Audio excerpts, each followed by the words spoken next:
Good evening to everyone and welcome to VChess.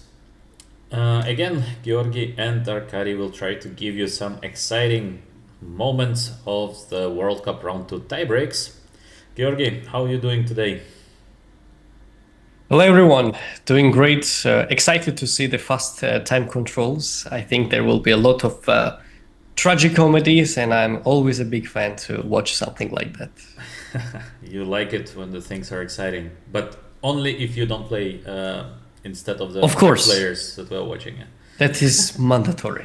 That is mandatory. Yes, to watch is easier indeed. All right, so we're gonna see a lot of very exciting tiebreak games. Of course, nerves play a big role. We are going to focus on two matches which took the longest. It is the match of Svane, German Grandmaster, versus Rauf Mamedov, Azerbaijani Grandmaster, who's actually very strong blitz and rapid player. And the second match is going to be between Cheparinov and Mickey Adams. Actually, Mickey Adams, I think he's like 52, 53 years old and still extremely strong. Wow. Georgi, what do you say about Mickey Adams? I'm a bit impressed that he still played this tournament, actually. And was it him which called himself? I think that was him which called himself the best amateur chess player in the world. Officially has it written on Lichess, actually, I believe, written on his official account, the best amateur chess player. No, but I think to call Mickey Adams amateur player is a bit weird because the guy, I think, entered for the first time the top 10 of the world very early, I think like 18 and 19 years old. And I think for the next 25 years, he stayed in the top 10 of the world. So to call yourself an amateur player after that is a bit unusual. It's a bit weird. Yes, this is a bit unusual. And I think he never had another job, yeah, except being a professional chess player. So the word as far as I know, does no. not fit, I think, quite well. But all right. Anyhow, these two matches, we are going to pay a lot of attention to them. They've been very exciting with a lot of different games. First, we're gonna check overall general results. There've been quite few upsets as well as yesterday. So first we start with Praggnanandhaa versus Kuibokarov, and Kuibokarov won the match against Praggnanandhaa. In case I'm not mistaken, just a second because I watched so many games. No, actually reversed. Praggnanandhaa finally won after so many games. But I wanted to show you the second rapid game. So this is the first game. It was quite boring. But the second game was very exciting. And actually, Kuibokarov could have finished completely the game in just a couple of moves. So let's take a look. Praggnanandhaa is white. It is the second rapid game. The first rapid game, they made a draw. And Praggnanandhaa was just completely lost and finally managed to save the game just by a miracle. So finally he won the match. We have interesting. We have Spanish, bishop e7, bishop c6. So the point is that after bishop c6 we're going sort of back into Berlin with bishop takes c6. Only we have the pawn on a6, which makes no real big difference. Georgi, you usually play such structures or not that much? Actually, I don't play it from either side, but I noticed that the similar position they had Lodici Lorenzo when played against Hans Niemann in one of the game. He put up a lot of fight and pressure, and I believe that was the only game he managed to get the victory in the same tournament. I was analyzing the other day, actually, this setup. But I personally don't play it with either side, the setups. I don't play with bishop e7 when I go on the Spanish, and I don't take on c6, so it's a bit new to me to see that. So we have this kind of Berlin setup.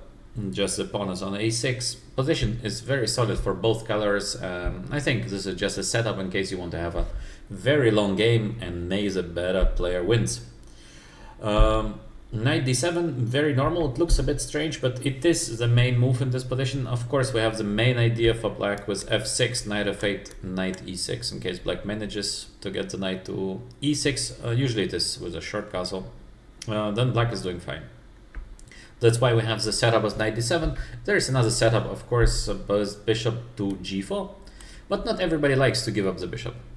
So knight d7, I think, should be the main. Bishop e3, a5, so all is theory. Of course, a5, I mean, unbelievable computer move, no, Georgi? Who would think of playing a5 over the board? Unreal. I'm just thinking what the idea is, just to gain space? Yes, we're just gaining space, yeah. Yeah, the situation when the light squared bishop is undeveloped. I don't know where I'm going to make a castle. I haven't done it. And me playing a5? No, thank you. Yes, but actually, today in the world of computer chess, we see a lot of moves like that. So black wants to play a4 and white should not allow a4. That's why we include this a5, a4, and now we continue with a normal play. Looks a little weird, but yeah. That's chess today. We have knight h4. Nice move, nice move. Usually black starts with a short castle. This is a more usual way to start. Then we see this rook e8, f6, and knight f8.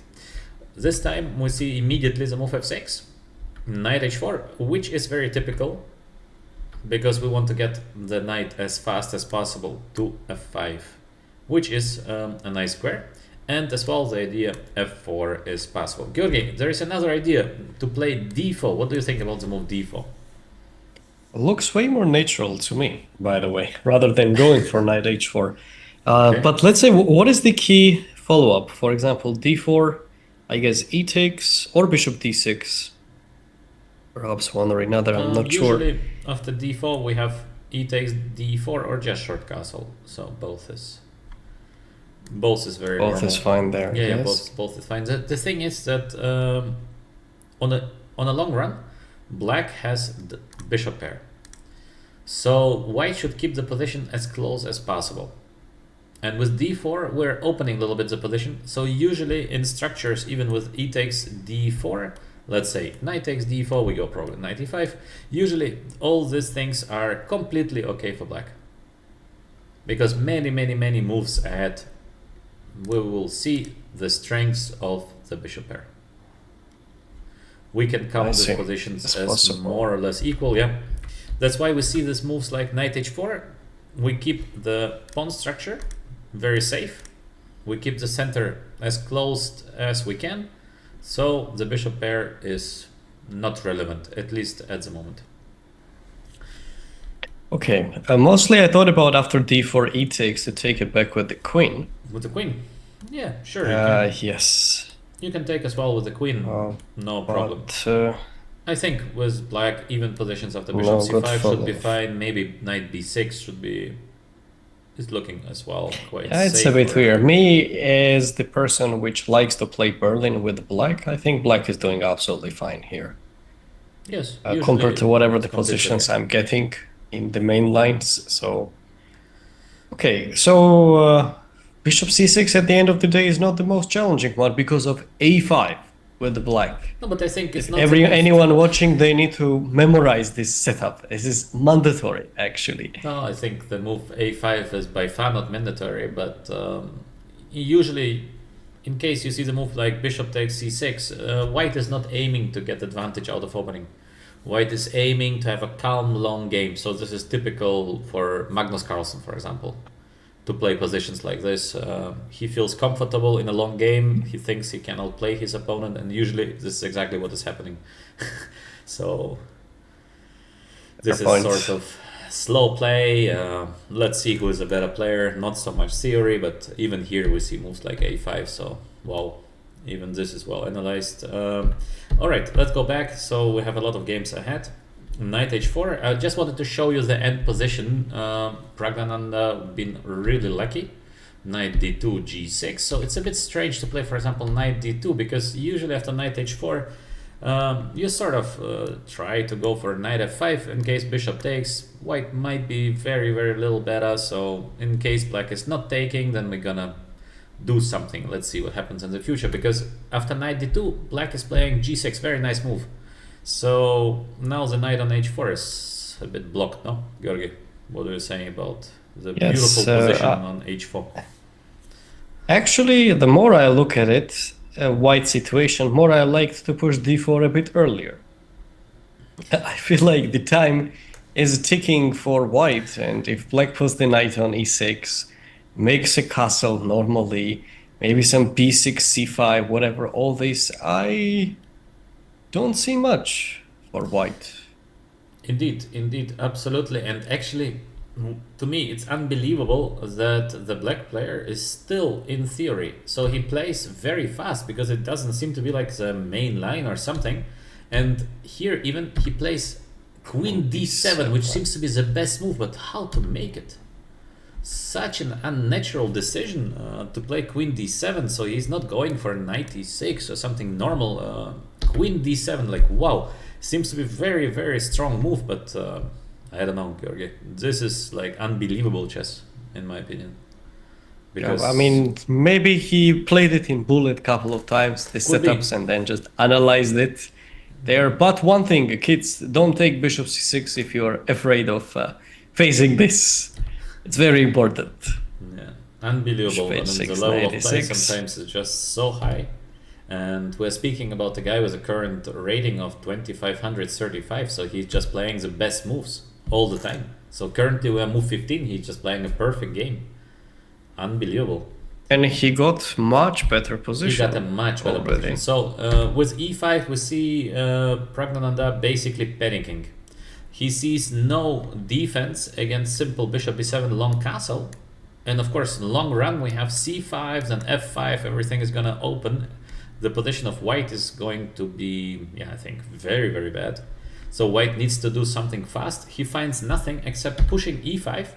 So of course we see the move f5, obviously to take with white, with black here is horrible. And Georgi, what do you think? What happens next after f5? Well, I'm still back in my thoughts actually that it was mandatory to push d4 at the time because I really don't like how white continued, but objectively taking on f5 probably is the only Yes. sensible option. If I Indeed. move the knight back, bishop e7, long castle, and so on, I mean, what's up? No, I think it's just minus plus. Long castle, very bad c5, position here. maybe g5 even might trap something actually even on that side, so it's terrible. Yes, this looks very bad. That's Oh, why knight okay. f5 is Practical obligatory. decision.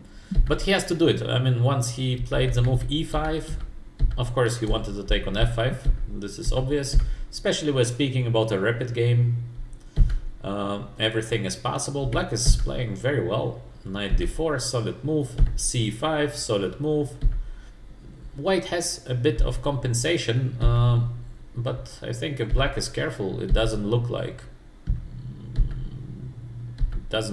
really white has something huge. King e7, so slowly black pieces are getting out, so position of black is completely winning. Still, again, it is a rapid game, so many tricks.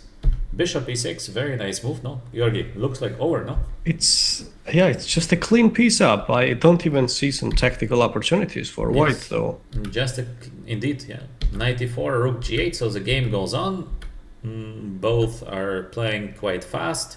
And rook g6 also traded this. Very nice, yeah. Very what nice game by happened? black. Yeah. It looks resignable, basically. And we will see. So he plays a beautiful game. Timur plays very nice game.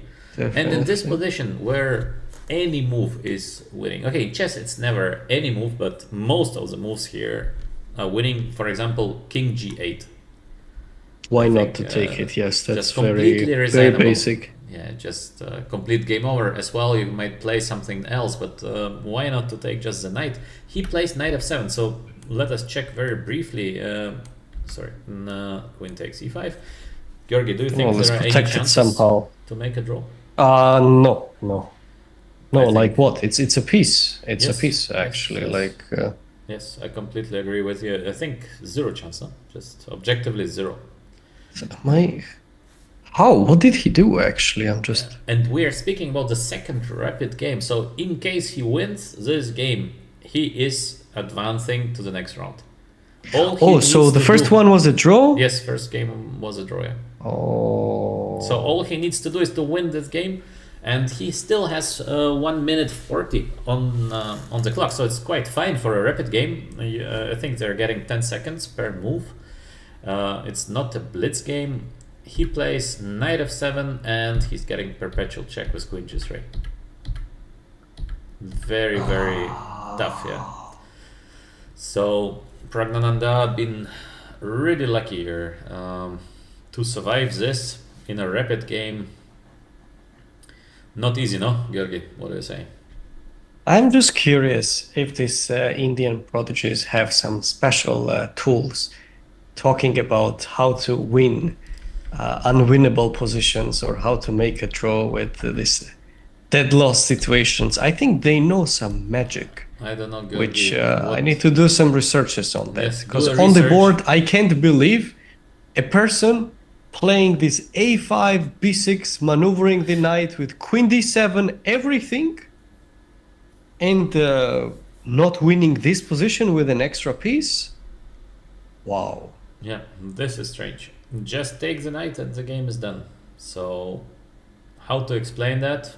Difficult. And of course it's very pity for the young Australian grandmaster to liquidate Pragnananda and at his home place would be definitely nice, yeah. So Definitely. and afterwards Wow. I played a lot of games, but finally who won actually finally? No, finally Pragnananda won, yeah. He lost the last three. So Pragnananda, so many ace, is advancing to the next round. As well, Abdusattorov is doing a good job. First game draw, second game he wins quite convincingly. So as well, he is in the next round. Mamedyarov very easy to win. There were not really big fight. Yu Yangyi is advancing to the next round, if I'm correct. Yes. But he lost the first rapid game, came back in the second, and again rapid games. Draws and and finally he then, wins yes. some blitz game. But of course Yu Yangyi is much stronger than Bloberger. Felix from Austria. Anyhow, Bloberger had a fantastic tournament. I think he played super well.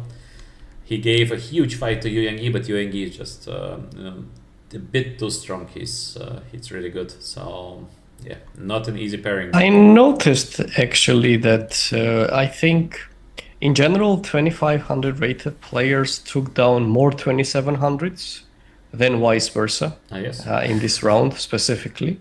Okay. So something is happening actually. Many elite level chess players got eliminated not by 26, by 2500 players. As well, yeah.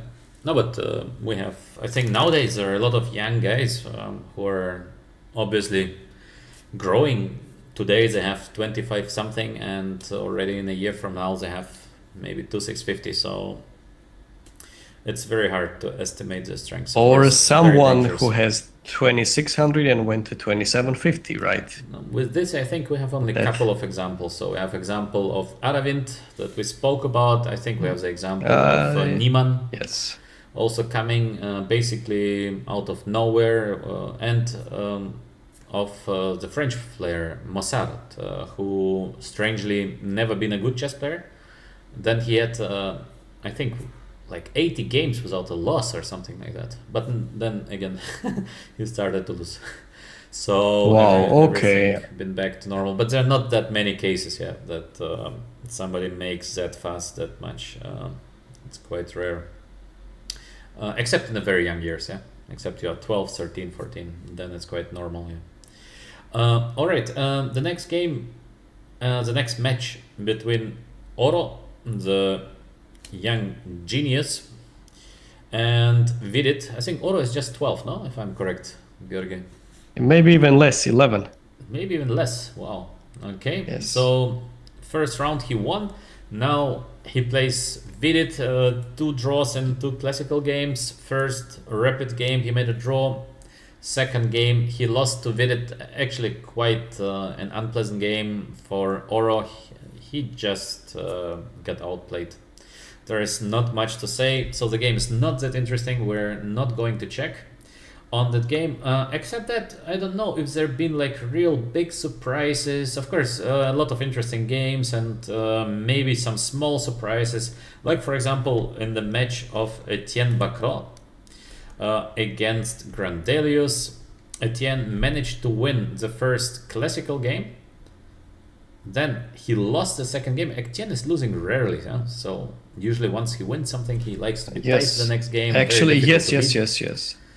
Same I wanted to mention. Yes, he is not losing. But he did lose though. Yes, he lost to Grandelius. He came back, then draw, and then got crushed in the last rapid game. Actually, let's take a look at the final game of the match, Grandelius against Etienne Bacro. Let's take a brief look.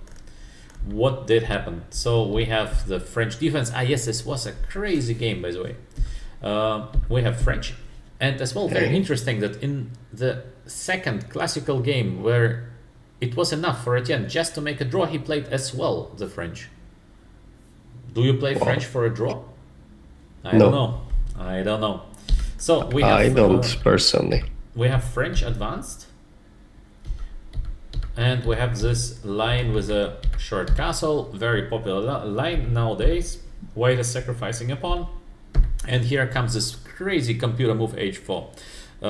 I saw this line a long time ago for the first time, and yes, h4 is the main move, but when you see it for the first time, you just say, wow, why h4? Why is it the best decision? I mean, we have a couple of other options here. So yeah, very interesting. a6. When it comes to pushing the rook pawn, we don't ask questions, I noticed, actually. What to do? We just go for it. The best is the best. And yes, we just go for it and pretend we understand it fully, actually. And that's it. As simple as that. That's how the technique works nowadays, I noticed. Yes. You just pretend, you say, all right, best is best. Just Nothing curious, showing this move to Karpov, what would be his reaction? Like throwing the pawn like that, just no, but everything goes upside down. No, but I believe that in case you would show this move to somebody 15 years ago, then because the computer has been back then not that strong, so computer would show like -1, black pawn up, and then you're thinking, well, maybe let's try something else, yeah. Nowadays computers are unbelievably strong, so sometimes it's even difficult to say why actually you do something. But of course you follow computers, so especially at the top chess level, you don't ask questions. You say, okay, if it's the best move, it is the best move to 90% or maybe even higher. So really in rare cases you try to deviate from an obvious first line of computer. In case you have small differences, you might deviate, but in case computer shows first line, you just do it. Yes, fair point. Okay, and it does not matter so much for the current game. So we have a6 as well. Etienne, he knows that h4 is one of the main. He plays a6 at tempo. Both players playing fast for the current moment. Knight b3. So we have, in my opinion, extremely strange position. Georgi, who is better? There are many tough questions coming to me, I noticed. Yes. I need to ask you some difficult questions. I really don't know. Personally, which color I would pick, probably. I would still prefer white, I believe, because I like this queen e2, h5 ideas coming and some c4 breakthroughs later. I don't see how black finishes the development. h5 somewhere, kick the knight out, and then I don't quite grasp how black finishes the development and makes a castle normally. Okay. Because let's say if bishop e7, there would be h5, knight h4, I can take, and yeah, so this should be fine. Way too slow. Yeah. So we have I think just a slight plus for white, I guess. I think crazy but position. I'm not sure. Crazy position. Queen c7, queen e2 because the pawn a bit under attack, and f6. Nice move by black, but this is very typical for the French defense in such structures. Take. Crazy. Everything is hanging. So many different options. Black is pawn up. White is attacking. Very, very nice position. And we have Rook b1 played very fast by Grandelius, so he's still in the line. Grandelius is still in his book. Nice. Working hard. Working hard. Not bad, not bad. Not bad. So knight e5. Maybe Etienne knew till the current moment. Maybe not. Hard to say. But for sure, knight e5 is not the best. So probably, or he forgot, or maybe rook b1 came as a surprise. So knight takes, queen h5 check, and knight f7, knight d4. Yeah, this is starting to look really bad for black now. Georgi, not looking nice. Yeah, well, I think it's already either much worse or something more than that. Yeah, because as I see, like, long castle isn't possible to make. The knight needs to be guarded. Short castle, let's forget about it. The king will get exposed. No. Bishop b6 is a good one. Looks lost to me for black. Looks like, yeah, white has more than good compensation for the pawn down. The black king is on e8. Nothing is really available. Yeah, and just for one pawn, definitely worth it. And Etienne decides to give up on exchange because I think the position just... he thought he's just losing probably, so he tries to fight. And he manages. So here, strange decision, queen e2, because queen is nicely placed. We see white with queen e2. Maybe he wanted to take on a6. Bishop a6 he wanted to do, yes. Yes, but from general point of view... Unnecessary, yes, but it's a bit strange, yeah, because I think white is very near to be winning. Okay, we have rook g8 and bishop a6. Maybe it is a blunder. I don't know. It's too complex to say. Bishop b5. Wonder. Queen g7. Could it be that he missed the move queen g7? Maybe. I don't know. Hard to say because... But there is f6, e3. Bishop h3 is coming. Yes. In the end. No, but it's very difficult to say what Etienne has missed. What Niels has missed. But now position suddenly is getting completely out of control. Rook b2. Oh, takes and the queen moves away. Not sure. Maybe he has mislooked at that. Not sure, Georgi, because we have bishop takes g2. If queen takes, you mean, and then the queen moves away. Yes. That's what I think might have. This for sure. This for sure. But maybe queen f2. So hard to say how much they saw because. From white point of view, would you go for this position when you're in exchange up? No. Never, no? No, absolutely not. Absolutely not, yeah. And this game... If I have a choice, no, definitely. And this could be a decisive game, Georgi. Huh? So, if Etienne wins besides, this game, pay attention to time management as well. Yeah. 1 minute versus 4. So, suddenly, black is completely back. We have bishop f3. Not sure if this has been the best. Doesn't look like the best because white has no threat, but of course position remains very complex. e4. So here is nice check on c7 coming next. White has to play rook to g1, check rook g3. Crazy position, yeah. With so little time on the clock, hard to play. Georgi, how are you in complex position when you have little time? Next question. All right. So Georgi is not giving an honest answer. It's a sign that maybe it's the things are not that simple. Okay. Yes. Queen d6, bishop e2. I noticed I only am getting asked very difficult questions today, specifically. Okay. Let me ask you something more simple. Now, 95, after Queen G8. Crazy complications, seems like white is winning, no? Yes, I think it should be over. But compared to what we have seen previously with a piece up, I'm not sure. It's nothing, yeah?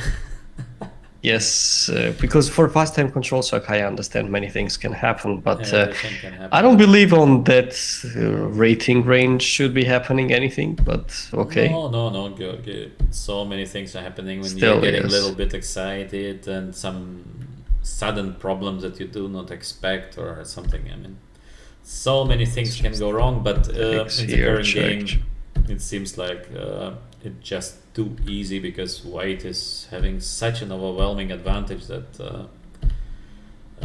I don't know. I don't know what G3 can go wrong. activates Yeah. the rook. Yeah. I like black's ideas. Just bring the king there to capture the pawns, maybe even Yeah. right away. Yes. Why not? Etienne is trying. Yeah, he's really trying hard. But yeah, not Should enough. be end of- Finally, the queens are gone, and that's it for the Wow. Frenchman. Yes, nice game, very exciting game, and yes, both players had their Impressed chances. by the preparation by Grandelius, by the way. Yeah, very. He nice. really knew into a lot of depth. Yes. I'm just trying to think like this one was more impressive or this Australian gentleman I think against Australian. I think Prague. Australian. I think Australian yes. because A5 Queen D7 Yes, and yes, like this is more impressive. Yeah, I think this is way more impressive because this position is more or less forced. So you might remember that. But how to expect bishop takes c6, how to expect bishop e3 line like we saw the last game. This is something that usually you would not expect, so hard to remember. All right, Unbelievable, really. so Georgi, let's start with our main two matches. So we have the match of Cheparinov versus Mickey Adams, and we have the second match of Svane against Mamedov. We will focus on these two matches because they just been crazy. Let's start with Adams against Cheparinov. In the classical, first two games ended in a draw. I mean, not very exciting draws, to be honest. We can take a brief look at the first two games just to understand how the match been going on. But I think classical been the less exciting. So Adams white, Cheparinov black. We have Cheparinov with a knight off, bishop e2 line for Adams, so very calm line. Queen d3. When I've been younger, I played a lot of games here with queen d2, queen d3, knight c6, a3, and rook c8. Georgi, what is your experience in this type of positions? both sides actually. You I'm played facing both it. sides. Okay. Both sides, yes. I'm facing this and with queen d3 specifically as well. Okay. So I'm actually checking out quite an interesting game now. From the theoretical point of view, yeah, definitely. Yes. So rook fd1, knight d7, very typical play. We have Cheparinov with 1 hour 30 on the clock, so he knows what he's doing. Rooks to c1, knight c5. So quite a typical idea. And basically Adams decides that he played enough for today and changes basically everything. So Praise was very good. He decided he has played enough yeah, no, but otherwise he for would not do today. that, no? Fair point. Okay, but Yeah, that's a good one. Look at that. Maybe good he one. was hoping to be a little bit better, but I don't think that he was hoping that. No, because- not anymore. After c4 especially, I don't think so. Yeah, but even if you don't play c4, even if you go like c4, yes, what are the real chances? I'm gonna play f5 and put the bishop to d6, king f7. I mean, to win that, No. I don't think it's very realistic. So c4, of course, is nice.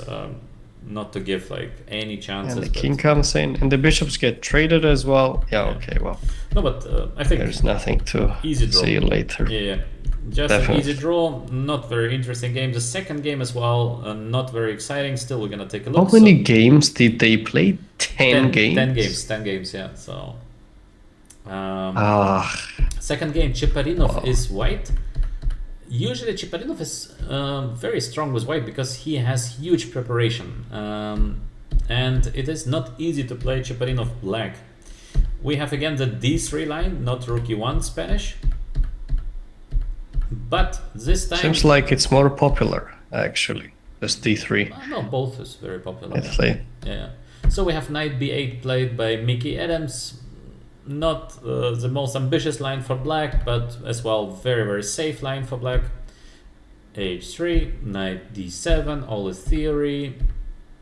All is theory. We have Cheparinov 1 hour 30 and 1 hour 20 for Mickey Adams. Mickey is just doing safe moves. Mickey was always very famous actually for his technique, for his good feeling for positional chess. 20 years ago, if you would give to Michael Adams a small advantage, he would just crush you. So he was, I think, one of the best in the world in this kind of converting small advantages. Georgi, what do you think about that? One thing actually, I'll mention the story about this aspect. My coach, he was an international master when he used to play quite actively. Once he played against Karpov. Okay. And ended up facing with, he had a knight versus bishop, and the bishop was better. And they had 6 pawns each side, so 3 on each flank, basically. So when the game was about to heat up into the ending and so on, my coach stopped the clock and resigned. And Karpov was a bit surprised, but he didn't really mind it. And when I asked him why, he said there was absolutely no point to continue. So I knew that I would play for another 2 hours. For sure, I would lose the game. There is absolutely no chance that Karpov would miss this better bishop versus worse knight ending, and he just resigned case. So this is exactly what I remembered, that maybe it was not really worth it. And then he pulled up the statistics. How frequently Karpov was winning in this type of situations. And apparently it was huge, like 80% of the games or something like that. He was converting it into the victory. 1 out of 5, not bad. Yes, but he said, okay, I'm not doing that stuff. And he was so disappointed to get into a computer. Actually, we checked the evaluation. It's 0.4 for Karpov. But he said it's 1-0. Like, it makes no sense to play this position. And do you think he made the correct decision in this case? Georgi, of course not. Once you're entering a chess ring, you are there to fight.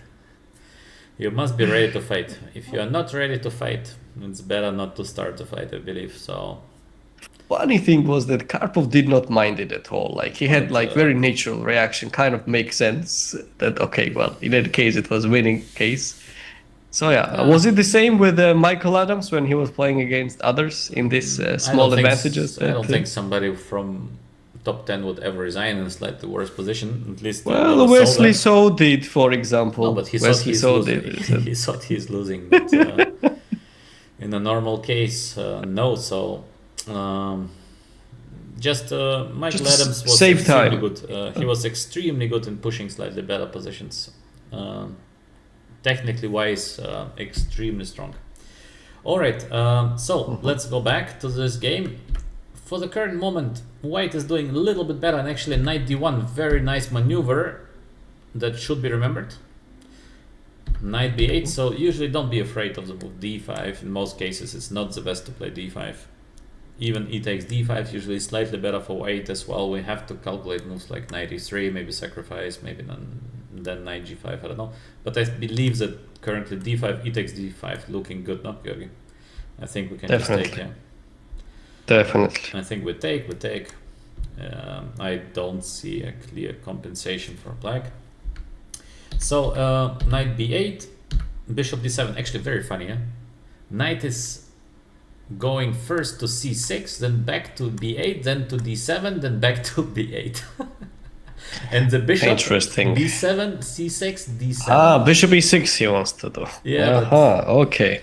This is now not I the get best. it. This is not the best. It's so deep. That's why every time I see this kind of positions, I put the bishop on e6 there.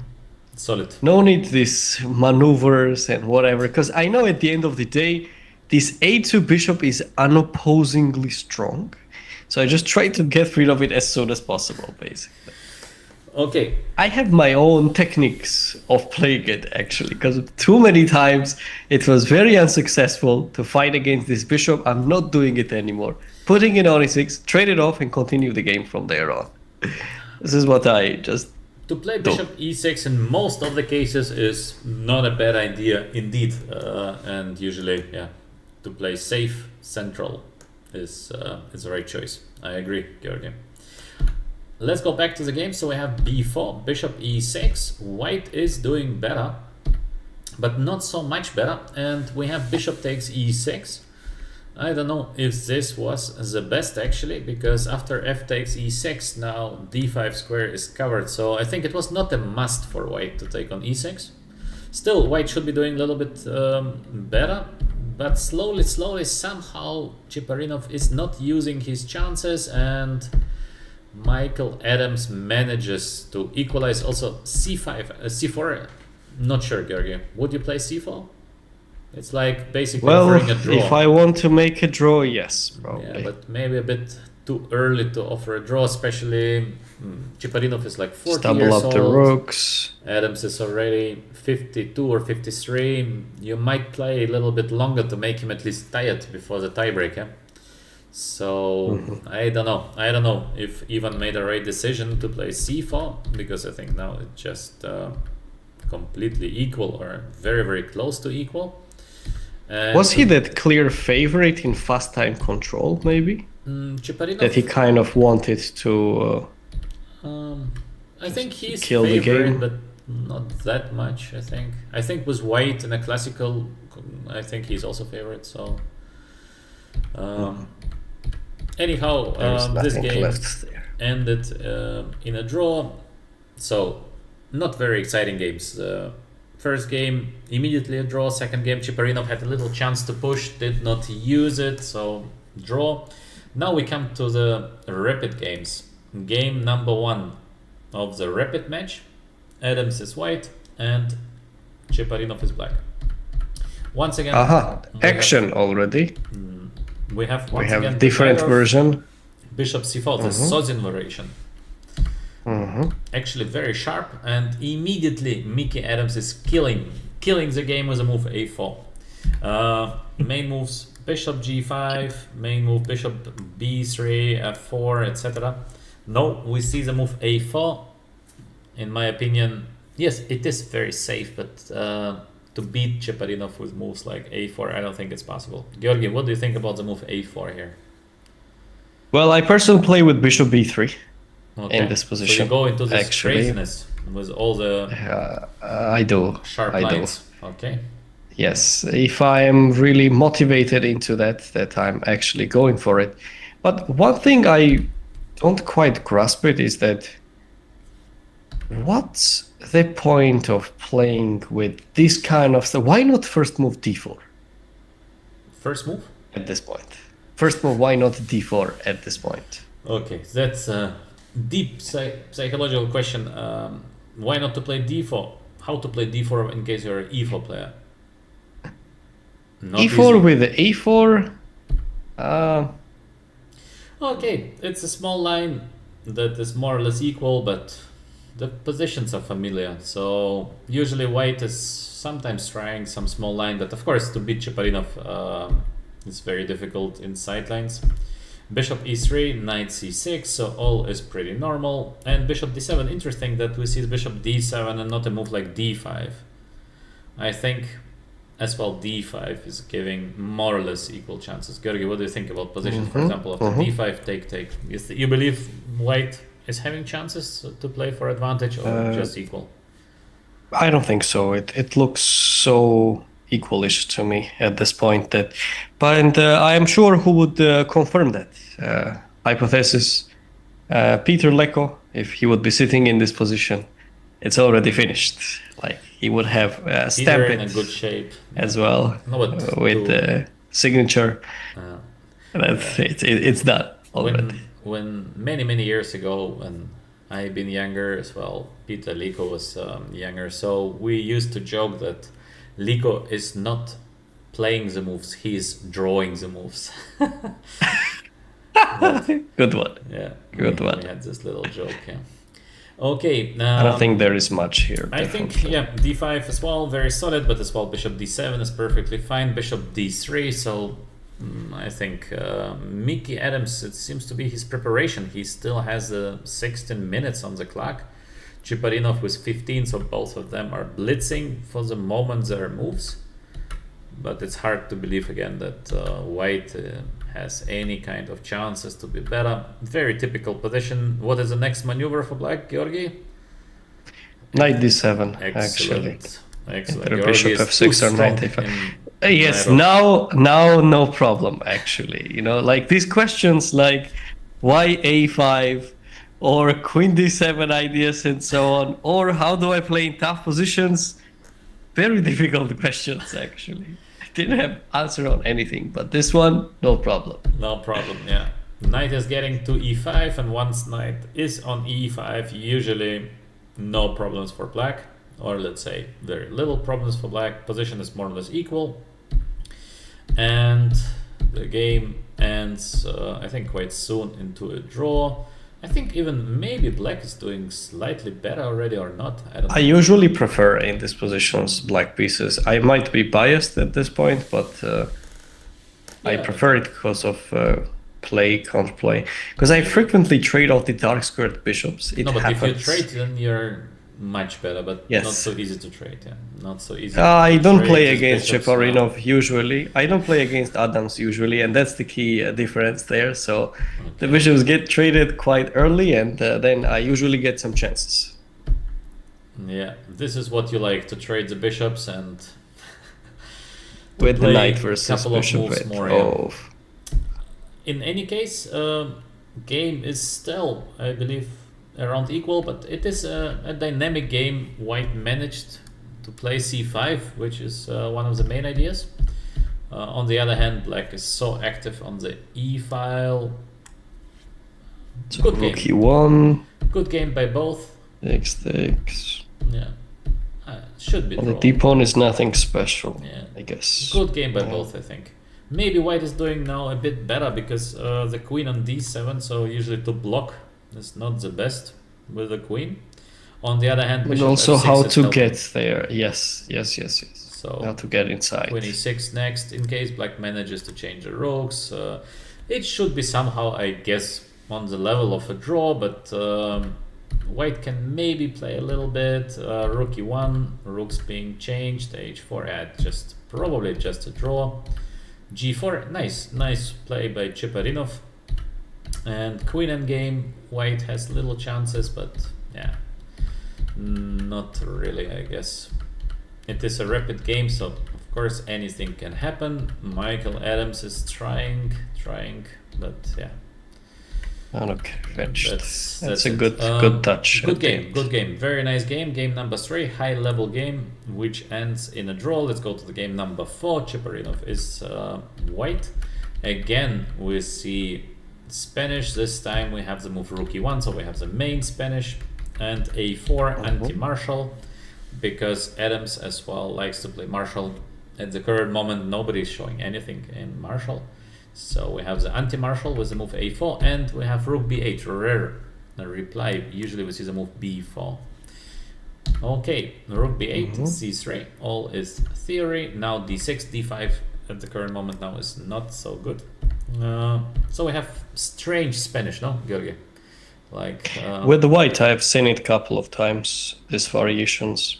yes. Rook b8, I rarely see it. I've got to say, in my games, they do go for b4 way more frequently Yes, this is a normal move. than rook b8 setups. But this c3, d4, I get these kind of structures with e takes d4 and d5, not as frequent, but still.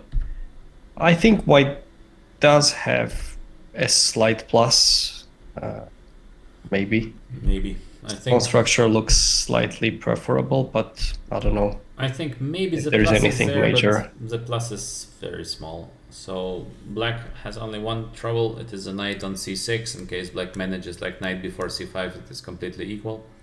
Now it's quite good for black that a4 and rook b8 is played, because in case of ab, usually black is trying to take with a rook in case it's possible. Yes, indeed.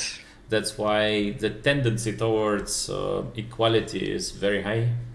Of course, white might be able to push a little bit somewhere, but difficult. Usually it is quite difficult.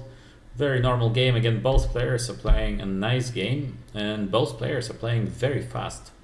So we are currently move 20, Cheparinov with 13 minutes and 30 seconds, and Adams is playing even faster with 14 minutes. Unbelievable. Yeah, they have seen the exact position probably. Maybe. It's a possibility, It's a even in their possibility. preparation. Possible because they have played many games already Sure. in the same setups. This is possible, but still, to hit exactly your preparation, usually it does not happen like that. So sometimes you think, yeah, I probably remember, but you're not sure, so you're double checking. So that's why you don't play too fast. Yeah. Here we have them playing like machines. So I don't know. So also very nice move, I think, B8. It's a great move. Georgi, what do you think about B8? To me, very nice move. To be sure, I that's think a rook it's B8. kind of a must, in my opinion. Just to go for rook b6, rook b8 ideas later to go after the b2 pawn. Because objectively, only white can just take on b5 and try to use the a file later. And if you're planning to take it with the rook in any case, isn't it better just to take it right now and then put the rook on b6 that we have possibility of doubling it up? I think it's perfectly natural and kind of should be played. Because a takes b5, a takes b5 is not really an option for black. Like, Black it is makes gonna no take with the sense. rooks, of course. Yeah. Yes, so if that is happening, why not just to take it right away? Plus, if the That's queen gets possible. distracted, the d1 queen, then maybe some queen d3, knight d3, whatever, potentially knight c2 if something happens. So it is quite a good looking move, I guess. It is good looking move, definitely. I just think it's not so easy to play moves like BA because you think there is no threat. Maybe there is a threat of playing A5, but this is also like half a threat, so you might think that On the let's other play hand- something useful. Rook c8 right away, okay. So But BA is of course very strong, so very nice move. I just don't think it's so easy to make these moves like BA. All right, of course, Mickey Adams again. He has great feeling for positional chess. There is nothing to talk about. So rook c8, rook d2. Cheparinov is trying to be a little better, but this is probably too small, and they just decide to repeat the moves. So game number 4, very short at the moment. We have 4 games, nice games. it Game starts now. number 5. In game number 5, Cheparinov. So after game number 4, we have 2 more rapid games that must be played. This time we have time control of 10 minutes plus 10 seconds per move. Before it was 15 minutes plus 10 seconds. Cheparinov is white, and this game he is losing. So let's see. We are back to the move d3. This time we don't see b5. We see d6 move, c3. So as well, very, very popular line of the Spanish. All is pretty normal, and knight a5. Actually, one of the other main moves is Georgi's favorite, bishop e6. Yes, Yes. all the way, bishop e6. Yeah. So here, d4, still theory. This looks like a Spanish with tempo down for white, but actually it's not that bad.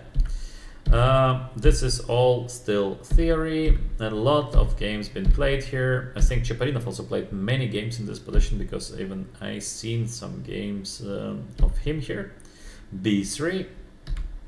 Just I'm not sure. Bishop f4. Was it bishop f4 or was it b3 immediately? I think b3 is the main move. Even Cheparinov. I know with b3. Yes, I know yes. with b3 this is setups. Yeah. So b3 is the main move. Cheparinov tries the move bishop f4 because I believe he was a little bit surprised that Adams is trying to catch him in the preparation. Usually Adams is not preparing that much. He plays the lines that he always played before. But now he prepared against Cheparinov's b3, and Cheparinov decided to change to bishop f4.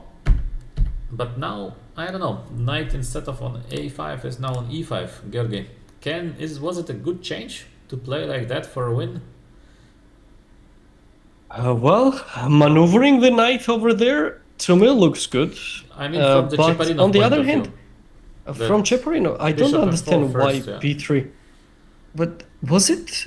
It was really b3 though. Yes, it is b3, but the problem is that this line seems to be just a forced draw, and there's been even a game of Cheparinov which ended in a forced draw. So What to do? At some point, you just say it is what it is. Like so Georgi, you would or- make like 10 forced draws in a row, yeah, in the same no, way. actually, I would try different because I know what my opponent is going to do. So I guess better preparation will be required. And now I tend to realize something actually. If people are watching my games like that, let's say, and they think that it's that boring sometimes, these draws and no action happening and so on, because now I have that feeling that I'm waiting for some action. And nothing major has happened yet. So I think I need to update my style at this point to make it a bit more exciting. Maybe, Georgi, but changes are never easy. So to update something in chess usually takes a lot of time, like a new opening. Yeah, it just takes so much time. When you play e5. So this is what we saw, for example, with Kramnik. He never played the move e4, first move with white, and he never played many of the Sicilians. And then he decided to play a couple of games e4 with white. So his opponents, they played him c5, and he actually lost a couple of games with white and stopped to play e4. I'm speaking about classical chess. This was very funny. There we go. Yeah, sometimes it's not easy to switch. Requires a lot of time. But we also need to understand that Kramnik was playing against Kasparov probably and others. He played And top level, I am not. So like there, you can try to go a bit easier. I agree, Georgi, but if you play a weak opponent, I don't think opening matters. If you play a strong opponent, Yes, it's never easy. that will matter. Yes, indeed. Yeah. Okay, we have Cheparinov with a strange move, knight f3, because he just lets black take knight f3, gf, knight d7. How this can be good for white? I don't understand this at I all. kind of feel like he messed up something badly. Either Yeah, but white to play knight he f3. was so bored of this b3 setups in general to go for this setup. I think he's already lost at this point in his No. mind. Like he just no, I don't mean lose as a game decisive, but I don't feel like he knew exactly what he was supposed to do from now on. Like from the theoretical preparation point of view, I'm saying. No, but I think he didn't want to draw. That's it. Cheparinov sometimes is playing very harsh for a win. And I think at the current case, d5 is coming next. So after d5, most probably it's just going to be a draw. And he said, I need to avoid a draw at any cost. And then he comes up with the idea like knight f3. But I think it's just a very bad idea. Because now he's clearly worse. So Yeah. And yeah. Ooh, this looks really ugly. This looks really bad. yeah, I really think he was not pushing for the win. He was just lost in his mind. Didn't know exactly what to do. I think Ivan is never lost in his mind. I know him quite well, Georgi. He's very optimistic. Okay, I don't. That's okay. He's very optimistic. Usually, he's a big fighter, and usually he's optimistic. So even if he played all the top guys before, so he was 2700, and he won a lot of beautiful games with white because he's pushing very hard for a win. But this is a downside. When you push, sometimes you lose a lot. Yeah. See. Yeah. All right. So we have this position which looks very bad for white because pawn b4 stops the white pawns. I think technically lost. You think it's lost? Maybe. Technically, Maybe it is you're right, h3 yeah. pawn We kind cannot of the move the whole king. pawn structure. Yes. On the other hand, it's not so easy to win for black. So the plan of black should be at some moment to play g6, f5, because what else you do? Let's say I put my rook from a6 just to c2 and I keep on waiting. Well, I will activate the bishop, I believe, at some point. Maybe go into d4 square, whatever. I'll bring the king on f4 potentially if I get all the luxury. And some g6, f5, whatever will be there already. I don't think the rook can do much. Because it's like black has 3 pieces coming, Yes. while white has only rook. So Yes, probably you're right. There is not much to be done. And Adams is executing actually this very beautifully. He will catch the white rook, you will see. So he's with white he cannot do much, so he's waiting. Now the black king starts to move, and suddenly after bishop b7 the white rook is caught. There is no escape. wow. Yeah, Wow. quite funny. King c7. Okay. Next is king b6, bishop followed by c6, bishop c6. done. Game over. Yeah. So very nice win by Adams, but of course, from Chiparinov point of view, to lose a game like that was white, so you must win the next game with black. And Chiparinov managed. Let's see, in a must-win. Yeah, he managed. In a must-win situation, he wins. He wins. Opening choice, I like it already. You like it? Okay. Yes. So we have Sicilian. These positions are counted as a little bit better for white. To beat with black, Mickey Adams is very difficult. Very, very difficult. At the moment, everything is pretty normal. Very normal position. Slightly better for white. All is pretty normal. This bishop pair is actually not that dangerous in these close positions. So position is slightly better. Georgi, you ever played some kind of positions? queen f4, h4, h5. Yes. Exactly. Yeah. It looks better. Slightly. These 2 bishops, definitely. And black usually tries to play f6 at some moment just to get ef, and somehow to survive the game. So if I get this position with the black pieces, I think my opening choice was unsuccessful. My opening repertoire. So you think it's that's how I usually look at that. Okay. I personally don't like it. Maybe it's not as bad as I think. Just I don't feel comfortable facing these positions. Okay. Because there are positions. What I call it, it's a bit weird, but I call it 0 IQ moves. So when I know that my opponent needs to make the moves, which 6-year-old kids would do it easily, like this h4, h5 or something, they don't need to do a headache. And I need to find out, how do I put the bishop on which direction? When do I push f6? When is it? All these things that I need to figure it out to do like become really like a philosopher there, find out the best possible continuations, or become Kubo Kirov, where to play this a5, queen d7, and where do I develop it. I don't want it. Thank you so much. Like, white just needs to find the moves, which anyone can find, and my grandma probably. So like, it's very complicated. That's what I don't like about this position. Maybe objectively nothing, I'm definitely biased on that, but this is my thinking process in these situations. Okay, I think, I don't know. I played a couple of times these positions, maybe slightly better for white, but this is all it is. It's not like a huge advantage or anything similar to that, so slightly better, but all right. Let's go back to the game. In the game, Chiparinov is going for the e5 pawn, so soon probably bishop a6 as well. And Chiparinov has to win the game, so we should not forget that. Knight d2, Adams is just being safe. That's exactly what I was talking about. Look at that. But no need to push this e6. Just go with f4. e6 is looking good. I'm saying that this is what my opponents are doing it actually. Like, they would go for f4, then maybe this h4, then I go ahead and find it what to do exactly with black there. When to push what and so on. While white just knows, so the guys just know one plan, to go for the kingside attack with f4, double up the rooks, maybe bring the knight in action. And here I need to find out when to push this f6 to not lose immediately. So yes, that's the difference. Okay. So Adams is actually, he needs just a draw. Indeed, he could listen to your advice and just stack the rooks on the e file, for example, and keep on waiting. He should have done it. I'll contact him actually. I'll tell him. Yeah. In the game, he plays e6, which is also looking not bad, because from the feeling, all this pawns, like knight b6 soon, the things are looking quite nice for white, no? I don't know, but it looks good because you can play knight f3, you can go like knight e4. He goes knight f1. This is weird because why to put a knight to such a bad position?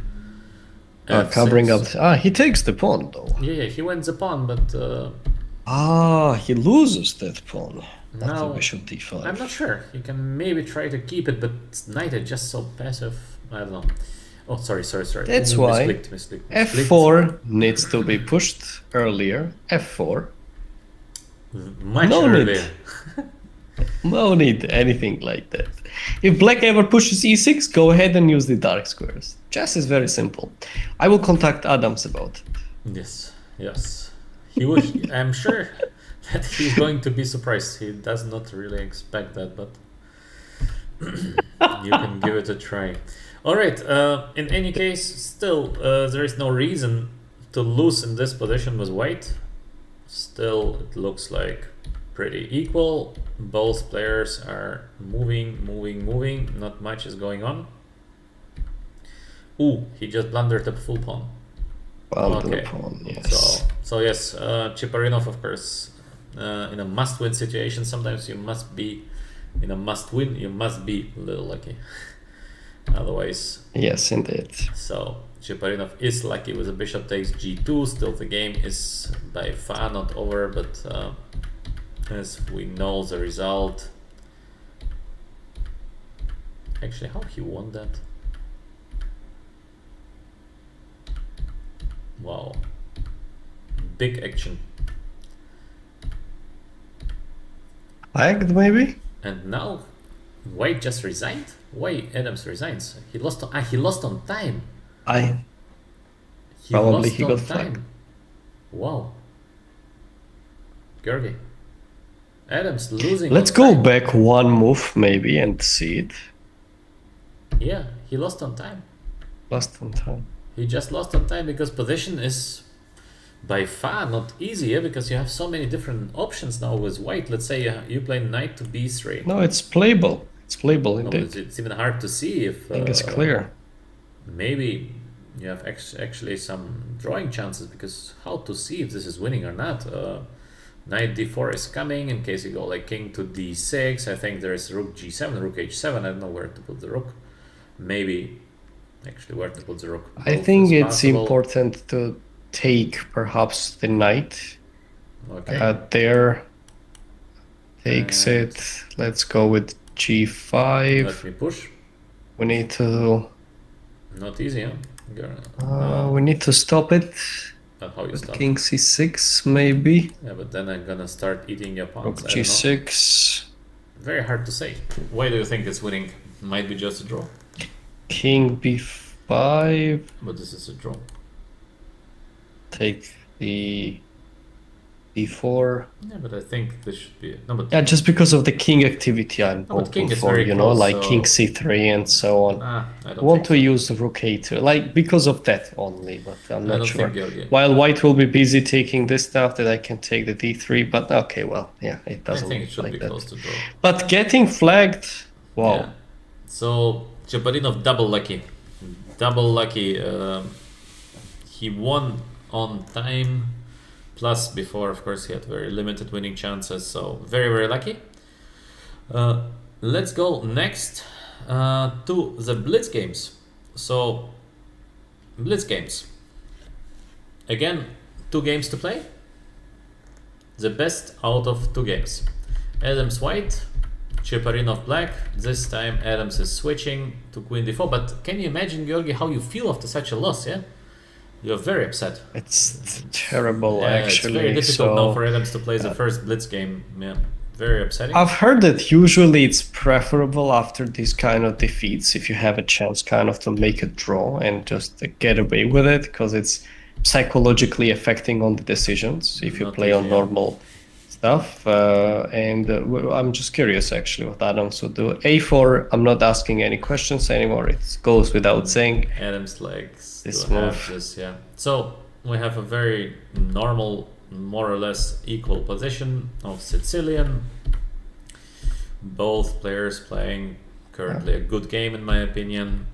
Position still remains more or less equal. It is a Blitz game, so They have to hurry with their decision. I don't know, bishop takes d5, a little bit strange. So I don't know if this has to be played, because from the feeling maybe white is now a bit better. c3 very nicely placed against g7 bishop now. So this h6 g5, I don't know, still around. It's a bit overextended. But maybe Yes, white I can think push black can try to, yes.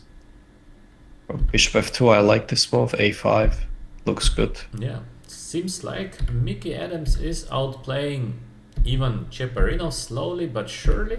e6, wow, he gives up on the Okay, so he a6 took, pawn. okay, hang on. What Then? that? It looks like winning now, no? And how did it end with a draw? It looks like just a winning position, because even position after the move Oh, d4 might be... he missed. Look what he missed. Let's check. Let's check what he has missed. He plays rook d6, and maybe he thought it just done. He thought he's winning the game with rook d6, yeah. Okay, that's of course very pity, because I believe that even position after king Just bring f1, the king, yes. it's very difficult to defend. Maybe just lost, I don't know.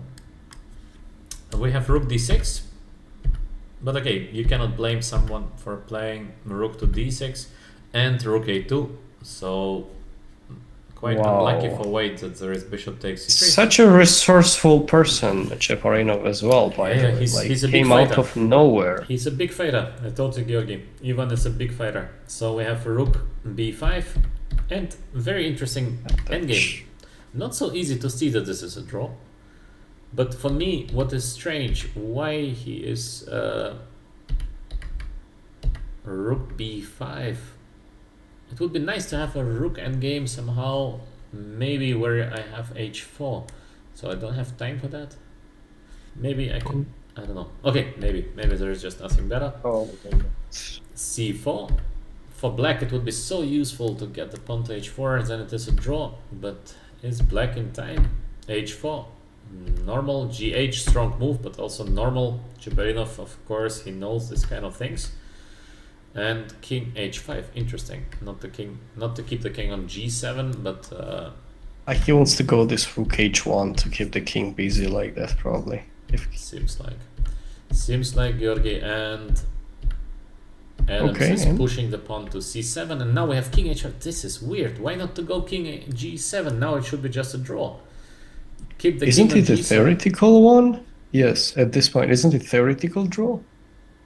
I don't know if it's theoretical or not theoretical, but looks like just a draw, no? It's not an easy draw. I think it is already a draw. But it's not so easy. How is white pressing even? No, but this is not an easy draw, Georgi. King h3, but it is a draw, but I analyzed it many years ago. I don't remember when I've been younger, but it's not easy. So for example, how do you make a draw? King h3. You wait? Even if you go after, yes. I'll do that. I play f4. I'll move the king on h7, probably. Yes. Okay, at some moment I'm gonna eat I'll somehow. go back. I'll go back with the king. Yeah, same, I guess. No, but I think so you don't want me to take h4? Yes, I'll try to hold my life on it. Yeah, but this is okay. Then I go this direction. I don't think you can hold an h4 pawn. Okay, I don't know if you can, but it would be maybe there. Let's say the position. Okay. What I want to say is but that king g7 looks very like. Yeah, but it should be done though. But if white takes it, right? That's that one. No, but this was the position that at some moment you must be quite precise with black, because let's say if you do something like that, then there is g5, and then we play this position. So I remember it was a draw, but you need to be a little bit precise with black. Because white wants to play at some moment f5, f6. And then you want to go with the king around, right? On e5, d6, e7, and so on. So you must be a little careful, especially in a blitz game. I think it's not so easy to hold. Yes, objectively speaking, it is a draw, but not that easy. And king h5 is lost. This seems to be lost. Why is it losing? This must you take, and probably I'm just going to eat the pawn. Wow. And the king is just offside from anything, any action. Let's say rook c4. How can I get... Ah, you're in Zugzwang. You are in Zugzwang, that's the point. So how can I win that? Like this? After we put the pawn all the way to f6. And use the same technique and bring the king to e7 and grab the pawn. So let's say you play f4, check. King takes h4 too long, probably. yeah, with the black king. So that's the point. It's too much probably. But okay, not so Challenge easy it. to see that also. Say you run, Go. I go here, yeah, Right. white is faster. Well, it should be faster. Because of the f-pawn, yeah. F-pawn is alive, Yes, so yes, you're yes, gonna win yes. the game. Okay. So Cheparinov gives a chance. It's interesting. Adams, very interesting, yes. But spotting it here on seconds, not okay, easy. well, Yeah, not easy. And quite here, unrealistic. bam, h3. Beautiful. h3, good move. Very nice, but also this to see that why he goes rook h8 instantly. We cannot try the same? Or white is now not in time. Yeah, seems like we lost. It's so far away, the king, Now actually. it's too far. Yeah, this is too far. This should be already a draw, yeah.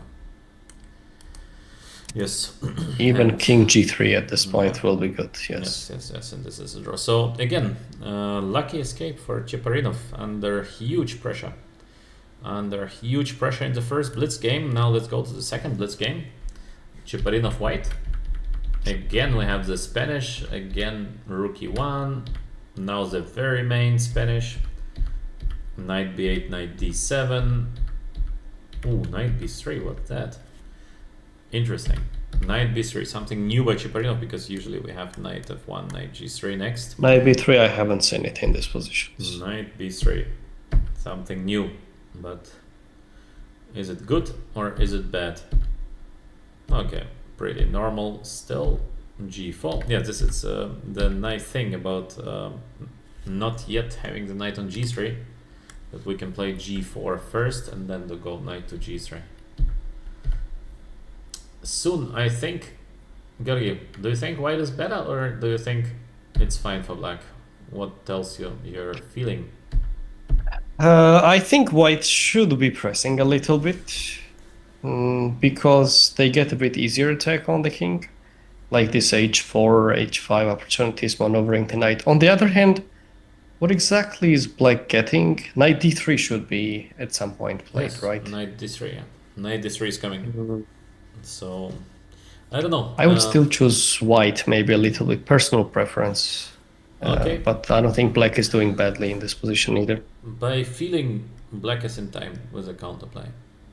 We lost time on knight b3, knight d2, knight f1, because usually the main plan of white is to get king h2, rook g1, and then we try to sacrifice something.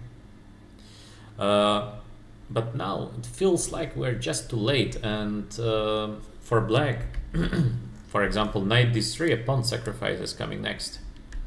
So I don't know, Georgi. By feeling white is a bit too late with that, but who knows. So Mickey Adams with a pawn sacrifice, knight d3. Saw it immediately, yes. Pretty normal. Black should have a decent compensation here, but maybe Indeed. maybe strange. Rook c8, rook b8. Well, this is a bit strange. I don't know. Knight f5, bishop f8, knight g4. Cheparinov is going for mate. Cheparinov is very strong actually when he starts to attack, and this idea king h2, rook g1 remains. Let's see, h4. So he just overruns. Knight. Definitely white was in time to deliver some attack there. Something went very wrong for black, no? I don't know exactly what. And but, I'm a bit surprised what. Perhaps knight d3 was a bit early. Maybe knight d3 been early, but looks normal. I don't know. Seems like something went wrong here. Yeah, maybe knight d3 too early. You're right, but hard to blame black for playing knight d3, especially in a blitz game. Maybe bishop a6 first and knight d3, but usually knight d3 is not a bad idea to sacrifice a pawn. I don't know, Georgi. I don't know. Yeah, it just didn't work in this specific situation, as it seems. It seems like Which yes. is definitely surprising to me. Yes, it seems like Chiparinov is now in a good situation, yeah. Pawn up. There is no obvious counterplay, and he tries to mate. Maybe he's just winning with white, no? It seems like winning. Well, what else? Kind of, he gets everything. H6 as well. No, but he's This is a completely dream winning. scenario. He is completely winning. Bishop b6, is it a must? What was the turning move? I like this move. You like Because it? just take the knight and finish it. No need anything anymore. Like took f7. as zero IQ positions as possible. He takes f7, guys. He doesn't take on d3. He doesn't like to take the knight. Okay, of course white is winning, but bishop e7, pawn is hanging, rook b1. Okay, maybe you're winning, but little counterplay. I don't know. Was it needed to play bishop b6, but very little time, just a minute on the clock, yeah. Just a minute on the clock. Okay, that's the problem of blitz. You can be lucky, you can be sometimes very unlucky. He wanted to play knight f6, but there is queen f2. Yeah, yes, maybe you're right. He just missed. He thought there's knight f6 and queen f2. Indeed, yeah. So he decided that... no time for rook f1 business? I go queen b7, I don't know. Do I have time? That's why rook d1 is a good move. Look Rook at to that. d1. Wow. Dieter recommendation, yes. But it's too Just tough to get rid of this threat. To find this move is almost impossible. With 20 seconds on the clock, very hard to find. Very, very difficult move to rook to d1. Impressive. Okay, so lucky. This game, Adams, last game he was very unlucky, and this game he is very, very lucky. This is how it goes. It is required for this kind of matches. Definitely. So we have first blitz match ending into a draw. Next blitz match, again 2 games, and Chiparinov white, and we have again the Spanish. So they have sort of a duel on the Spanish a4 line. This time b4, no rook b8. So we have the main. This is the very main. Bishop g4, d5, knight d4, bishop a6. If I remember correctly, this is still... No, I don't remember correctly that this was a line. Maybe knight c3 is a bit... I don't know. Okay, maybe I'm just mistaken because I saw that, but maybe not. But how this can be enough compensation for black, Georgi? Do you think black has enough play? No. It definitely looks like black messed it up a little bit, because I'm kind of scared of this a-pawn. Gonna be transparent on that. The pawn is coming, though. Black has to mate, otherwise it's very bad, yeah? There is nothing, like the whole queen side just collapses. Knight b3, strange move. I think black should try at least, no, with f5 to activate the And rook. the weirdest thing is black won this game. Yes, black won this game. It looks very bad for black, because usually there is no mate. Okay, with the that's a bishop on nice f1. try. This bishop f4, but this bishop will be Yeah, gone. but what's the point of that? What's Knight your e2. strategy? Like queen h4 ideas, H3. and then h3, and there is nothing. There is nothing. Yeah. I think Wow. position is just completely winning for white. He missed bishop d2. All right. So he's missing the move bishop d2. I think this is very obvious. Now the bishop is getting to beautiful square on c5 from useless square on g5. There Imagine black the bishop is doing on e7, fine. now on c5. Yeah, like, wow. It's on c5, yes. It sounds like a ChatGPT chess, actually. That they go for it easily in a move. They don't need to bother. Okay, strong. So, funny ways. Now, the white bishop on g2 is horrible, and the black bishop on c5 is beautiful. I guess black is doing fine. Black is doing Yes. absolutely fine. with 1 minute versus Cheparinov 18 seconds on the clock, so very limited time. Oh, such nice pieces, like maneuvering. Queen It's h4. really good. f2. Just to tickle a little bit after square. Rook b6. Finally, the a6 pawn seems to be falling. Oh, Yeah, and that's it. And that's it. What a domination of the black pieces. Yes. Positional masterpiece. This is what happens when something goes wrong in Okay, grouping to the call it, pieces. I think positional masterpiece is a bit unfair because White started with I think close to a winning position, but afterwards, yes. Ooh, In positional very nice. Look at masterpiece, this. if something Look nice, at this. well, Okay. I This like is it. nice, not to get like g5 and yes. then knight h8, Yes, knight yes, g6. yes. But actually, he goes back. Okay. Now queen d7 probably he was worried about. Yes, he goes back, but now second try. Second Finally. try. It didn't work. And did he ever put it on g6? Now at this point, I'm just curious about it. Yeah. No, they're being. Come on. Yeah. Come finally, on, knight. Yes. Finally, we have He the did knight on it. F4, Yes. And then There we E4, go. yeah. And of course, And, position white is hopeless, resigned, yeah, king e5. So yes, first little lucky, but then a great game by Mickey Adams and the final blitz game. So again, Cheparinov losing with white. And again, he's hoping to recover with the black pieces. Let's see. I Let's see didn't if expect that opening. Look at this opening. Nice. Uh-huh. Nice. Just I something. need to hide this stuff from my students, actually. Like, I can't let them see it and then claiming that the 2600 played this. But he played it only Too in the blitz dangerous. game, and he played it only when he needed a win with the black pieces. All right. Tough to explain, Arkady, still, to them. They only see that and they don't want to hear anything else. They're like, okay, finished. Okay. So we have obviously better position for white, but a lot of pieces on the board, so anything can happen. f5. Yeah, Cheparinov, I guess, been very happy once he pushed the move f5. He said, let's go. Queen on b8, not the best, but let's see if black managed to do something. He pushes e4. He gives bishop e2. Maybe a nice move, actually. Bishop e2, yeah. Very, very nice play by Mickey Adams. Yeah, he's actually, to control the board, having little time on the clock is not an easy task. Yeah. It's like a magic. He puts the pieces into... You know, I have the feeling that he consistently asks himself, which piece looks bad? How can I improve it?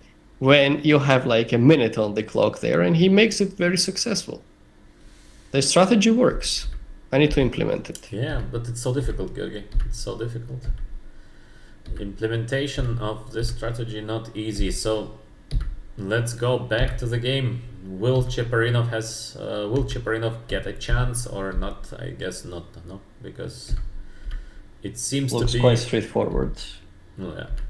Adam's so nice. No, I mean, to play a blitz game where you're just so calm. Rook b6, rook a6. Very nice, yeah? Very nice play by Mickey Adams. Very, very good. And c4. Beautiful game. Honest, yeah. Beautiful game. I think Honest maybe actually this is the best game, not so far. Because just so clean. Very Last nice. game was the best. Yeah. Very nice win by Mickey Adams, and definitely he deserves to get to the next round. Yeah. Last two games he showed his A game, actually. No, but Awakening process super good. was there. I think super good, no, Georgi? Just objectively speaking, Definitely. unbelievably good. And the second match, which we wanted to take a look at, it is a match between Svane Rasmus and Mamedov. Let's start first with the classical games. Very brief review.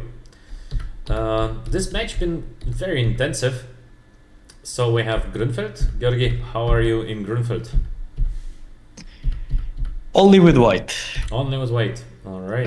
I never touched it with black because of the amount of theory needed to memorize. I said thank you so much. Probably you might ask the same about the Najdorf, but it was back in the childhood already picked it up and just played it. But Grunfeld, as an adult, I was choosing it. And I said, thank you so much.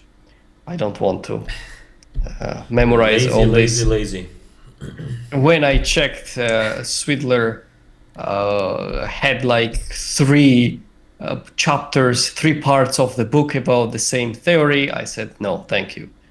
But Okay. this one, actually, I am facing it with the black pieces that not from the Grünfeld. I've played it a couple of times, actually, this setup as well. Okay. It comes from basically Caro-Kann, kind of a pun of mix. So let's say if someone starts with c4, c6, e4, d5, e takes d5, c takes d5, c takes d5, Okay. knight f6. And from these setups, I have faced it actually a couple of times with black, but Okay. not from Grünfeld-based setup. Okay, but for Grunfeld, this line I think is counted to be just equal. So let's see what Svane. That has type of prepared. Grünfeld, I don't mind. I think Not this line is just a draw, so this is exactly what happens in the current game. Fast draw in the game one.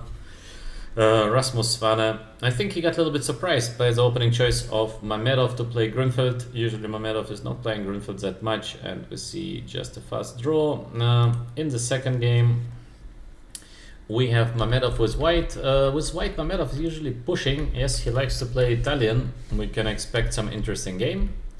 Let's see, knight a3, all is theory, yeah, and soon we'll probably see favorite move of Georgi, bishop e6, queen Very c2, good.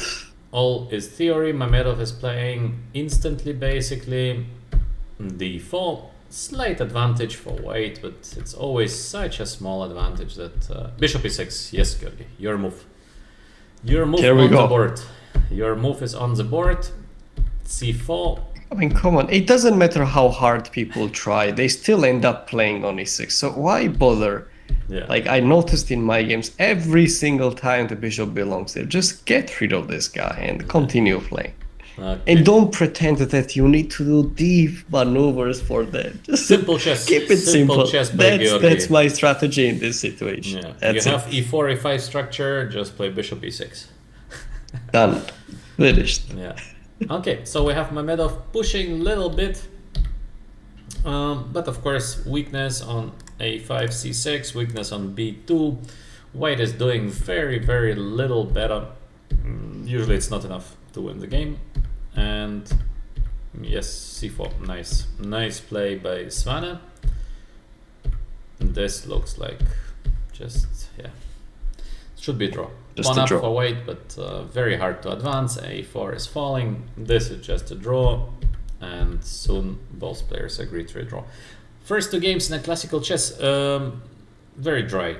Two dry draws. Let's continue with the rapid chess. In rapid chess, already Rolf, I think, is a big favorite.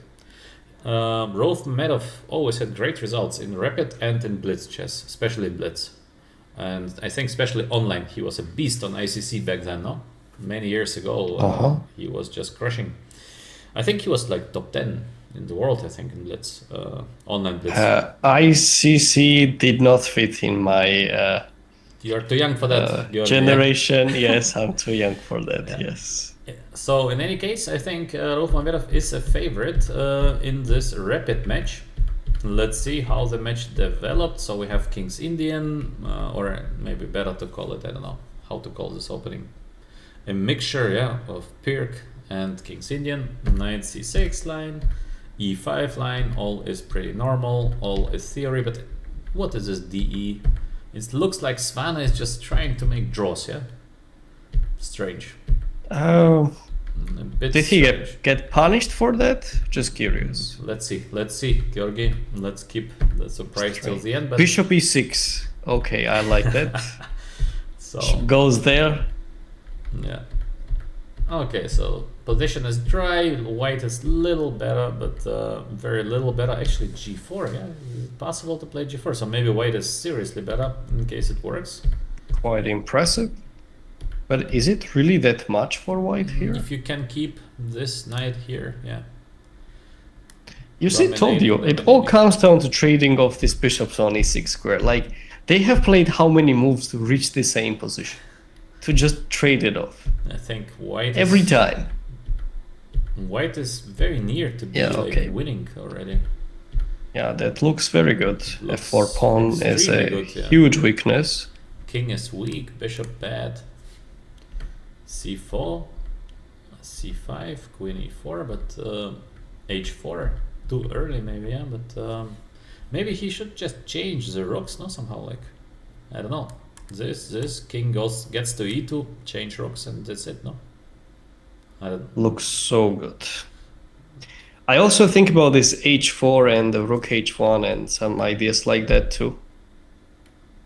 Yes, it's possible. But rook h1 probably, rather than taking their just first. Straight, yeah. Rook h1. You're not afraid of some counterplay, because I can play in a lot of cases queen c6 and then I get like rook b8. I'll take on f4. But then rook f8. I was come back on e3. No, this is dangerous. Is it really that bad? Yeah, no, but if you play rook h1, I don't think you can take on f4. It's just not possible. What if I do it anyway? Let's say, is it really that bad? This is come very back. risky. I can take here. I don't know. I'll take on h4. Yes, but we're equal pawns. Everything is equal. No weaknesses for black king though? Maybe? Nothing? Look at that. I'll put the rook on h3 or something. I don't feel like it will be that big deal. Yeah, probably it's too optimistic. I have Cheparinov's mindset, which didn't work for him. I think, Georgi, if somebody plays for a win, it is not white here. Not anymore. No.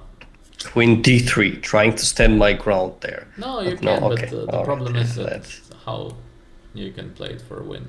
I thought, let's say, I'll tuck the rook on h3, protect it, the knight, and then like use the not okay. I don't think so. Right. I think idea should be just to keep the structure. Why you open the bishop on g7? Why to let the bishop move anywhere? Yeah. I didn't see that the bishop e5 was coming. Otherwise, I wouldn't have mentioned it. But I think if you can keep the things close, it's good. In case you can avoid some trick like queen c6, rook b8 is good. But for the moment, black cannot play that, so we have all time in the world. Let's play maybe b3. Let's get king f1, king e2, and play rook d1. If this works out, the game is done. So, looks good. Yeah. h4 maybe a bit too early, and okay, still looking very nice for white, but changes queens. Okay, this is not looking very nice any longer. This is looking like a draw. Yeah, okay, so he missed, I think, the idea of queen c6. C6 for sure. Svane missed the idea of queen c6, but he managed to outplay Mamedov in a very nice style, no? Strategically, just completely destroyed him. Very nice. From an equal position after opening, because position is very close to being equal, he managed to outplay him so nicely that already on move like 21, the position of black is super hard. I think Mamedov did not understand that knight dominates over the bishop on g7. The bishop, yes. Yes. So Mamedov thought he's fine, but he's by far not fine here. White is better. Okay, interesting draw and a bit lucky draw for Mamedov. Let's go to game number 4. In game number 4, we have Mamedov white.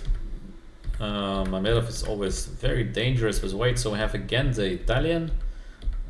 Bishop e6 even earlier, Georgi. So you should very be good. Even more happy about that.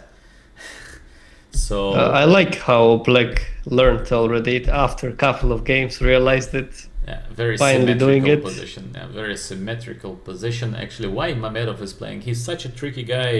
He's very strong in tactics. Why he plays symmetrical positions?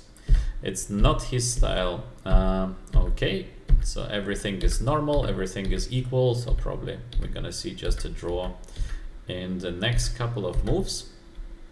Still, it is rapid, but it is quite a slow rapid. So both players, they have enough time. Yeah, Mamedov just offers draw. He says, okay, let's play some blitz games. Actually, two more rapid games before the blitz game match. And we're now looking at the longest match of the tournament, of the current second round.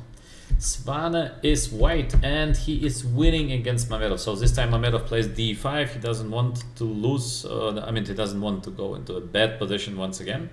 Like the last time, he said, okay, let me change to d5. Not a very ambitious setup for white, to be honest. Looks pretty equal and a long game. So we have c5 move. Maybe a bit too early, Georgi, no? I don't know. Yes. But at this point, since white has that crippled structure, that I think it's fine, but almost anything might be okay. Maybe you're right. Yeah, it does not matter much. Position looks pretty equal. Soon now, such a tension, yes, such a tension in the center, and soon it's gonna explode. Let's see in which favor. Take. Still approximately equal, I guess. Not much is going on. Both players playing a very solid game.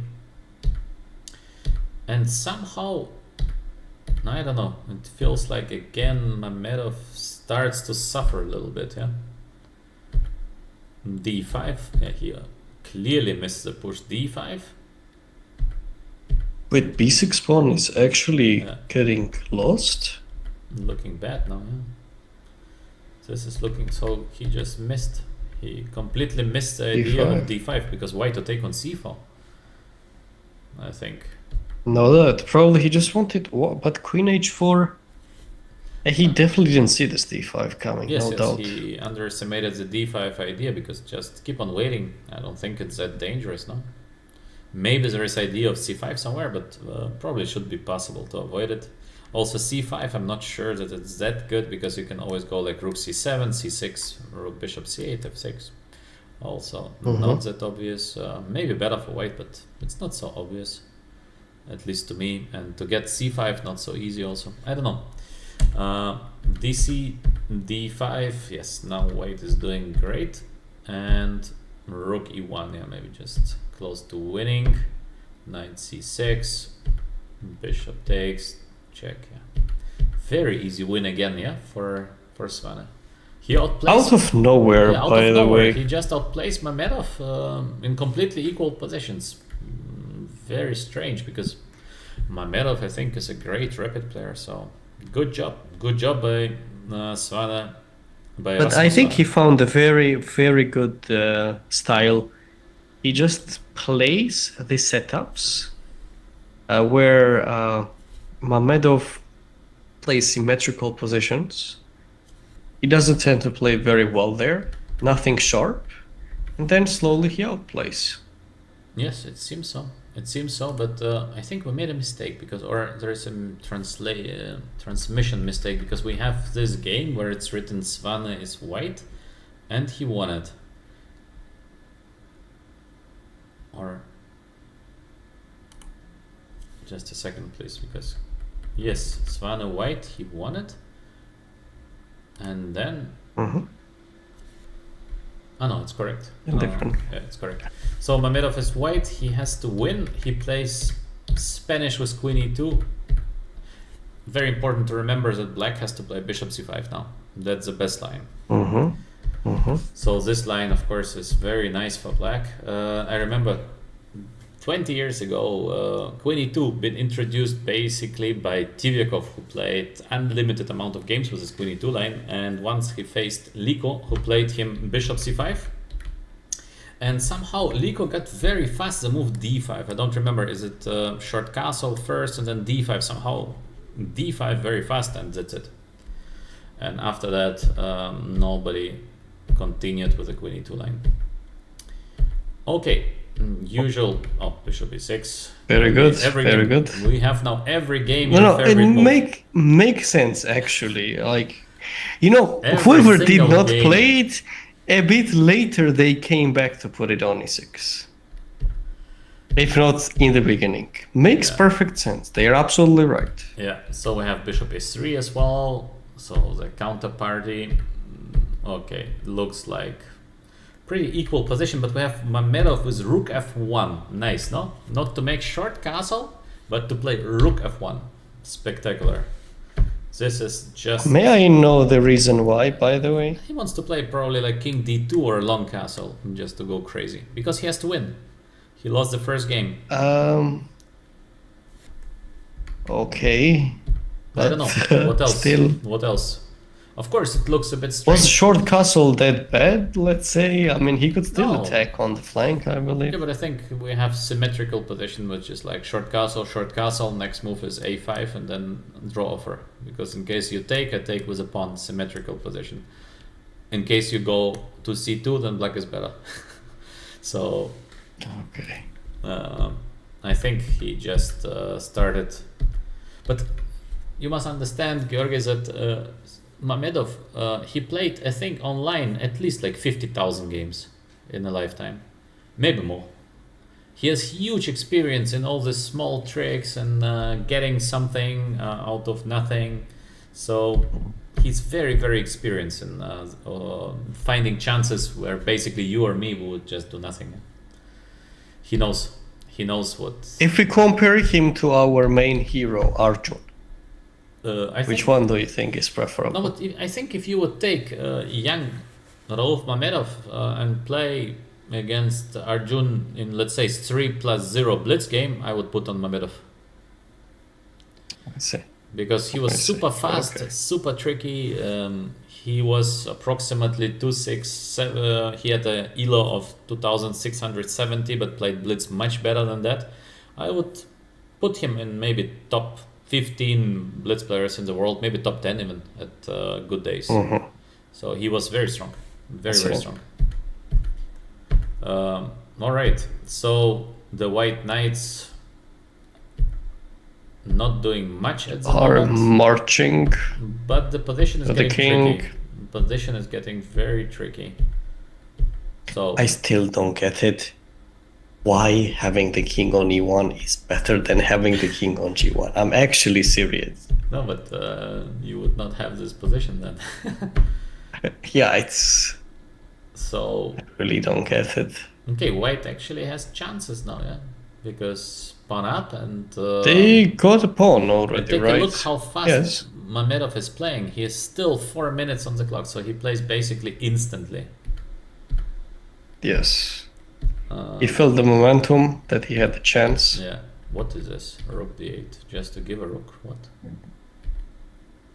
Okay. Well, the knight was hanging. Probably he couldn't Yes, find a but- place. But alright, this can... I think he wanted to finish fast. Yes, I think so, yeah, he had enough. So basically we see first time Rauf Mamedov crushing Svan Erasmus. I would not call it like the best win ever, but quite convenient, yeah. Quite a convenient win. Yes, indeed.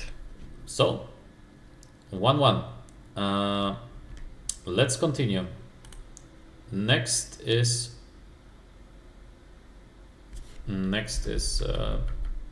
Swane took the Blitz win. game. Yeah, Blitz game. Swan is white. This time What with, time control is it? 5+5 or I think 5+3 first or 5 what do plus they 5, have? yeah. First is 5+5 and then 3+2. Okay. So first we have 5+5. We have G3 Catalan and C5. So strange to play C5. Not very common. Now we are back into the, how you call this game? How you call this? Semi-Tarash. Tarash. Yeah. Semi-Tarash, not semi. Yeah, semi-Tarash would be a bit different, yeah. So Tarash was G3, and I think I always thought that this is slightly better for white, but maybe I'm wrong. Maybe this is just equal. I also thought the same up until I looked at the variations with Alpha Zero. No, and but what the computer is saying is not that there's- important, but I don't know. Not much apparently. Especially Dubov's version of Tarash. There are some very forced line and tricky lines, a bit more modern theoretical setups, but I don't think Black is struggling at all there. Some different approaches White should try. Okay, I see.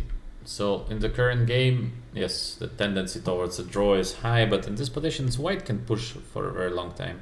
Slight advantage, we have opposite colored bishops, so G2 is better than F6. Slight push, yeah? This is a slight push, it's not an easy draw in my opinion. And Mamedov is taking on E2, getting Rook C7, and he resigns. Nice. So he just blunders. Wow. After rook b7, probably we can just take on a3 and suffer, because it's not an easy draw. Yeah? We have this monster bishop on g2, so there might be some tricks. Instead, queen e2, rook c7, maybe the game is done, because you cannot move the knight of knight d4, and that's it. Yeah? Well, Wow, that's a nice he one. missed rook c7, I think. What do you think? For sure. For sure. Yeah. He has missed it, and ooh, what a move! Knight d4, very nice. And just getting rid How of you like that? getting rid of something from the 8th rank. How you like know, that? And that's black it. is taking nothing. Very good one. Very nice. Wow. Instead of, yeah, beautiful. I think this will end up getting clipped exactly. So hello YouTube, how are you doing there? So knight d4. Nice. Quite nice. impressive. Very nice. Very nice. And yes, the game is done. So this Just game, wait. again, Svane dominates. And the next game, Rolf is coming back. Mamedov with white in a must-win situation. Again, queen e2. This time a bit different, but I think not a major change. But g4, very nice move. So it's like completely equal position. After g4, I'm sure that computers will show like -1 or something. But he doesn't care, because it's a blitz game, so he just pushes. And actually, it is in his style. Yes, that's definitely. what I was like. It's his style. And it seems like he managed to win as well. So like symmetrical positions, Yeah. definitely something he must avoid. He has to push. He likes to push, so this is his style. Position is very complex, and now we have bishop takes h3 instead of the usual bishop e6. Okay, but he took a pawn, and position is a complete mess. E5, very nice play by Rolf. I think to defend such a position in a blitz game is a tough job, no, Georgi? To defend 100%. very 100%. difficult. Also queen e4, very nice move, and he played it almost instantly.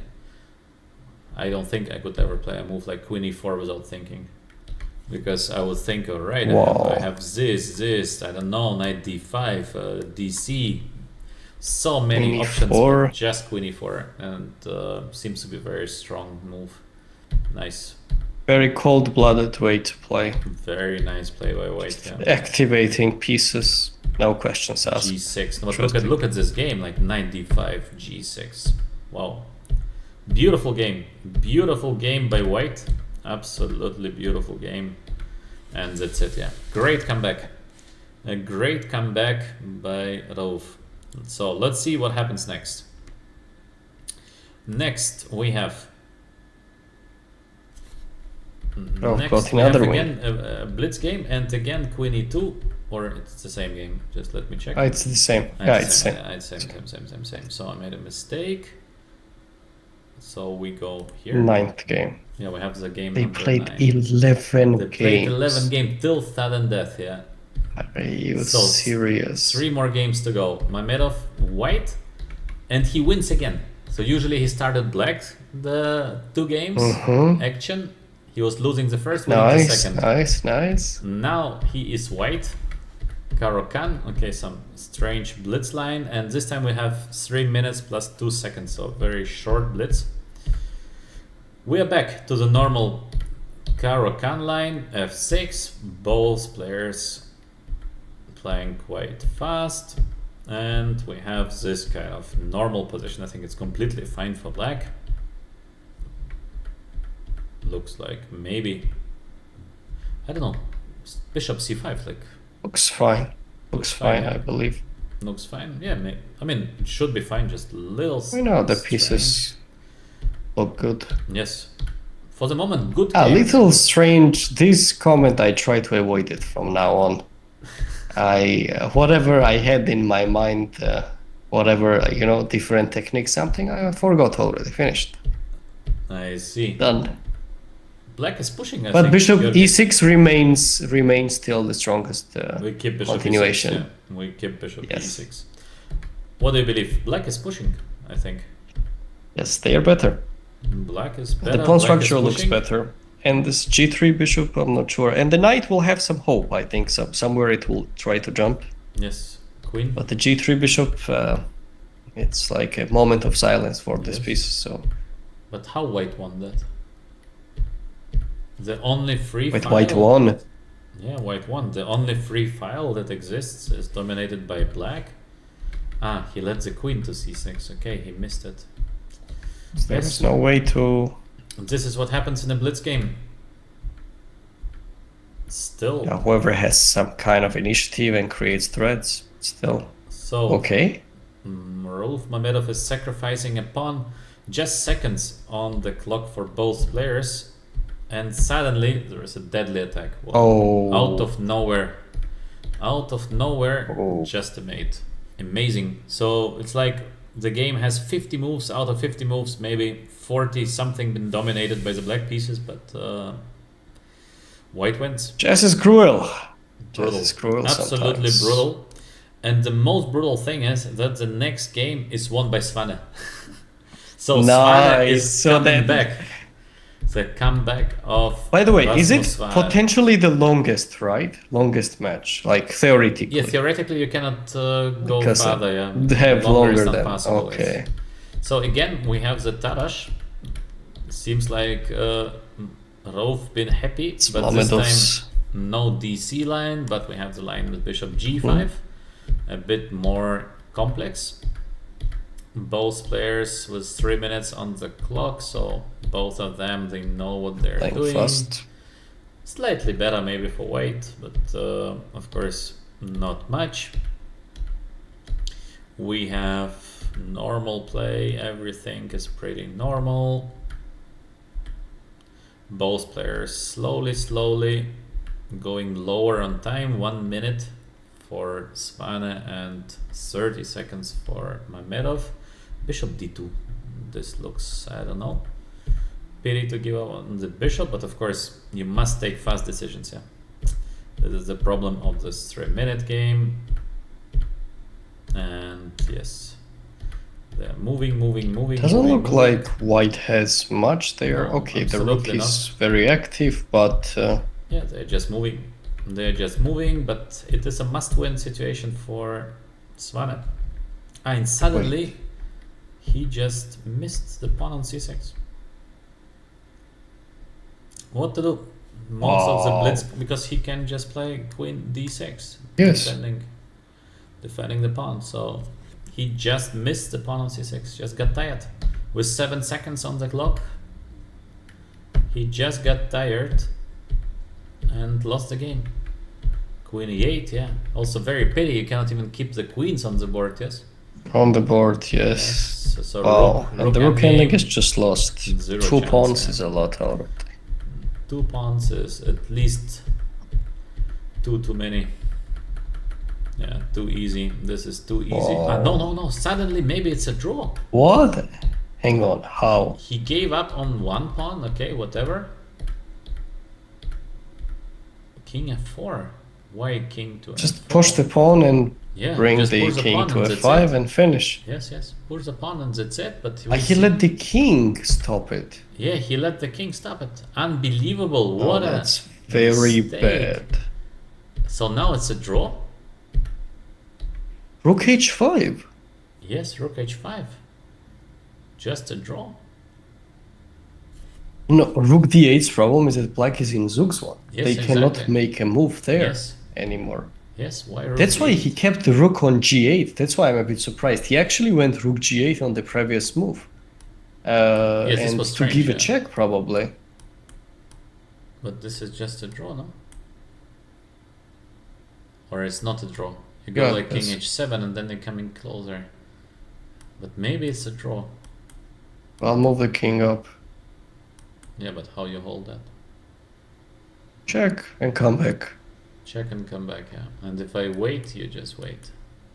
I'll go the same. But okay, not even As the long same. as I don't let you have the king on f5 and let you play rook d6 with all this drama and taking with the checks and everything. I'll be fine. Yes, but in a blitz game, not so easy to evaluate that. But of course, it's easy to see that after rook d8, you're lost for sure. So, Wow. Impressive indeed. yeah, this is shocking. This is shocking because very nice game. I mean, all in all, both players fought well. Then blunder by Mamedov, then winning for Svanen, and such a mistake in a rook game. Imagine not to win that, yeah.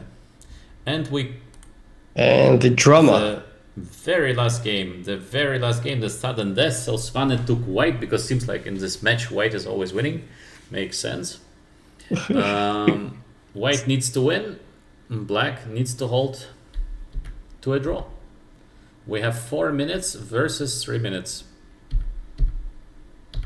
Interesting. So c5. Interesting that Rauf Mamedov is not trying to play something safe. d5, c6. d5, yes, that's why I'm a bit. c5 because he likes this structure so much. He likes his bishop on g7. He always did it. Even when he plays, even maybe when draw is enough, he still says, all right, I'm gonna play what is the most familiar to my playing style than trying to hold a safe position. Yeah, unbelievable. Seems like he's almost lost with black on move 9. How did this happen? So c5, take, knight a6, knight g4. I think knight g4 is a mistake. I don't know. Wait, I don't know how the theory goes there. Knight a6. Is it queen a5? No, queen a5, c3, no? No, I meant before. Where? On c5, d takes c5, queen a5. You believe that knight a6 is wrong? You think queen a5 should be is better? Yes. I don't know. What's the point in case I go still bishop e3? Well, I was wondering if I can do the same, but the difference is that I can develop the knight on c6. You want to play like that and to take here. This is okay. And Not sure, I'll move it back. I don't know. Not looking so nice. I don't know. Yeah, is it like c5? Is it a bad move though? Maybe just a bad move, but it should be not that bad that you're just almost lost on move 9. Because now it's not possible to take the pawn on c5. There is h3, so he goes rook e8, h3, knight h6, b4. But also, if in case there is no b4, I think it's just horrible. All right, b4, knight c7, knight d2. Yeah, the game is just lost, maybe. Georgi, quite shocking to lose like that. Vanished. Wow. Okay, it's not. Seems like just a theoretical mistake. To lose in 10 moves. To lose in 10 moves when you just need a draw. Wow. Yeah, that's bad. This is Maybe he got some chances somewhere. Let's see. Let's see if he will get some chances. Knight d6, maybe there was something better than that eventually, because e5 and then knight d6. Maybe, yeah, maybe you're right. Just to play e5 followed by knight d6. Yes, looks knight d6. Yes, looks very solid. So we have knight d6 immediately. Now suddenly there is bishop c4, and we have opposite color bishops. So there are some chances. Maybe Mamedov is back in the game. Maybe. Completely back. Maybe just a draw. Position is just a draw, and we have 30 seconds for white in a must-win situation against 1 minute of black, and draw is enough for black. All right, rook a4, rook d7. What's that? Then rook b2. How white want to pawns is a lot. I cannot understand what. Why did black not take on b4 somewhere? Yeah, but how to take? Rook, bishop d5 coming next. So rook a4, yeah. Seems like he missed the rook d7 with 1 minute on the clock. Okay, that's pity. That's a big pity for Rauf Mamedov. So close already to hold the game, yeah. And of course, I guess there've been other ways of holding this position to a draw. Even I think f6 should be enough. Yes, a little bit nasty, but should be enough to hold this to a draw. Still should be, yes. Yeah. Yes. Quite practical too. To lose like that is horrible. No, in the next couple of weeks, you just see this game. So 2 pawns up for Svane, but as well in the last game he was completely winning. Then he made a huge mistake, and finally it was a draw. Let's see if we see some big mistake as well here. No, just promotes. No mistakes. And Svane advances. Mamedov goes back. What a match, no, Georgi? What a match. Impressive, actually. Incredible What match, is the longest match you have played in this kind of formats, let's say? I think I never got to how many games? To sudden death. Sudden death? Never. Normally... me neither. Sudden death is too much already. Yes. To sudden death I only got one time with Carlsen when we played in Baden-Baden. We played, but it was much shorter, so it was just 2 rapid games. We played 1-1, then 2 blitz games. We played 1-1, and then sudden death, and I lost the sudden death. But I think otherwise I never got into sudden death. 11 games also, yeah. It's like super long. 2 rapid, 2 blitz. So they played like 9 games today, right? Yes. When you play the whole tournament against one guy, crazy, it's yeah. like... Yeah, this is crazy. Can you imagine how he's going to feel tomorrow? I mean, just you're exhausted, no? Oh my god. You're just completely exhausted. Yeah. Difficult. But it's also for the loser, it's like so bad. No, but to lose like that is just horrible, especially you had chances. Sometimes you lose, you have no chances, and it's all right. But when it's just so close and when you have chances and then yes, it's like this is tough. Chess is a very tough game, yeah, very very tough. So not easy to be a chess player. That's so a lot of things to overcome, I think, in a chess career of someone. Yeah. All right, Georgi. So very exciting matches, I think. We saw very, very exciting matches with the Armageddon game. Tomorrow, the next round of World Cup Classical Chess. Georgi, by the way, who is your favorite to win the World Cup? Giri. Your favorite is Giri. So you believe that Giri is going to win everything he plays? Okay. Yes. How about you? But he's already qualified to the candidates, so I think he's not so motivated. It's okay. I think he got this. Yes? I think he got this. I don't know. I would put more on people who really need it. So, for example, Iragasi, I think he has to show a good result to qualify. Maybe Abdusattorov, I think, could be a big favorite because he's just super good, yes, in blitz, in rapid, which is very important for such a tournament. So. Okay, say top 3, for instance, because at the end of the tournament we will check it out. So let's say, just mention, top 3. My top 3, I think Abdusattorov. I would take also Rapport. He is, I think, in a great shape lately, winning a lot of games, and he's winning quickly his matches.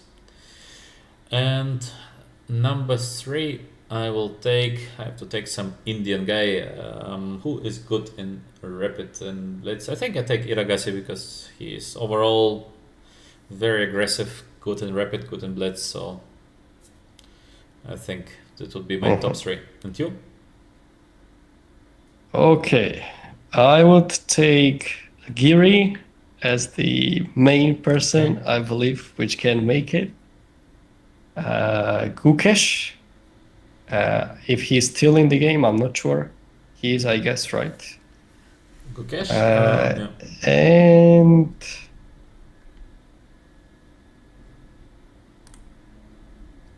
I need someone from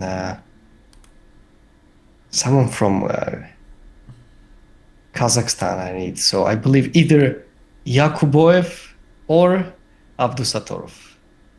No, but Yakuboev has This no chance. Why Yakuboev? is he out? Georgie. No, but why Yakuboev is just.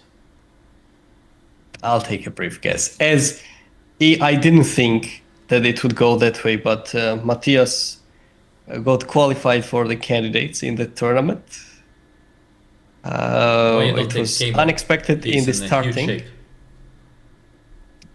I didn't think about him actually, so I would change it. So Giri, Okay. Gukesh, and Vincent. Okay. These three. So Top three will be for Elo me. wise, you're higher than me. Yeah. We will try. We will try actually. Yeah. Okay, let's see. Perfect. Many interesting players as well. Mamidyarov can go very far. Maxim Vashilograf can go very far. By the way, I forgot to say that today Hans Niemann been eliminated by Lodici. Lodici, yes. So big news. Painfully as well. Okay. That's it, Iranian I think, advanced. for today, Okay, Georgi. That's it for today. We saw nice matches, very exciting, very exciting chess. Sometimes I think I want to participate, but then I think I'm too old. Why not? Come on. Go Not for easy, it. not Why easy. not?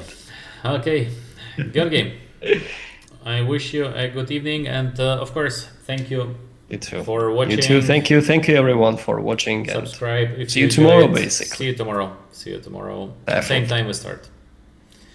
Yes. See you around, guys.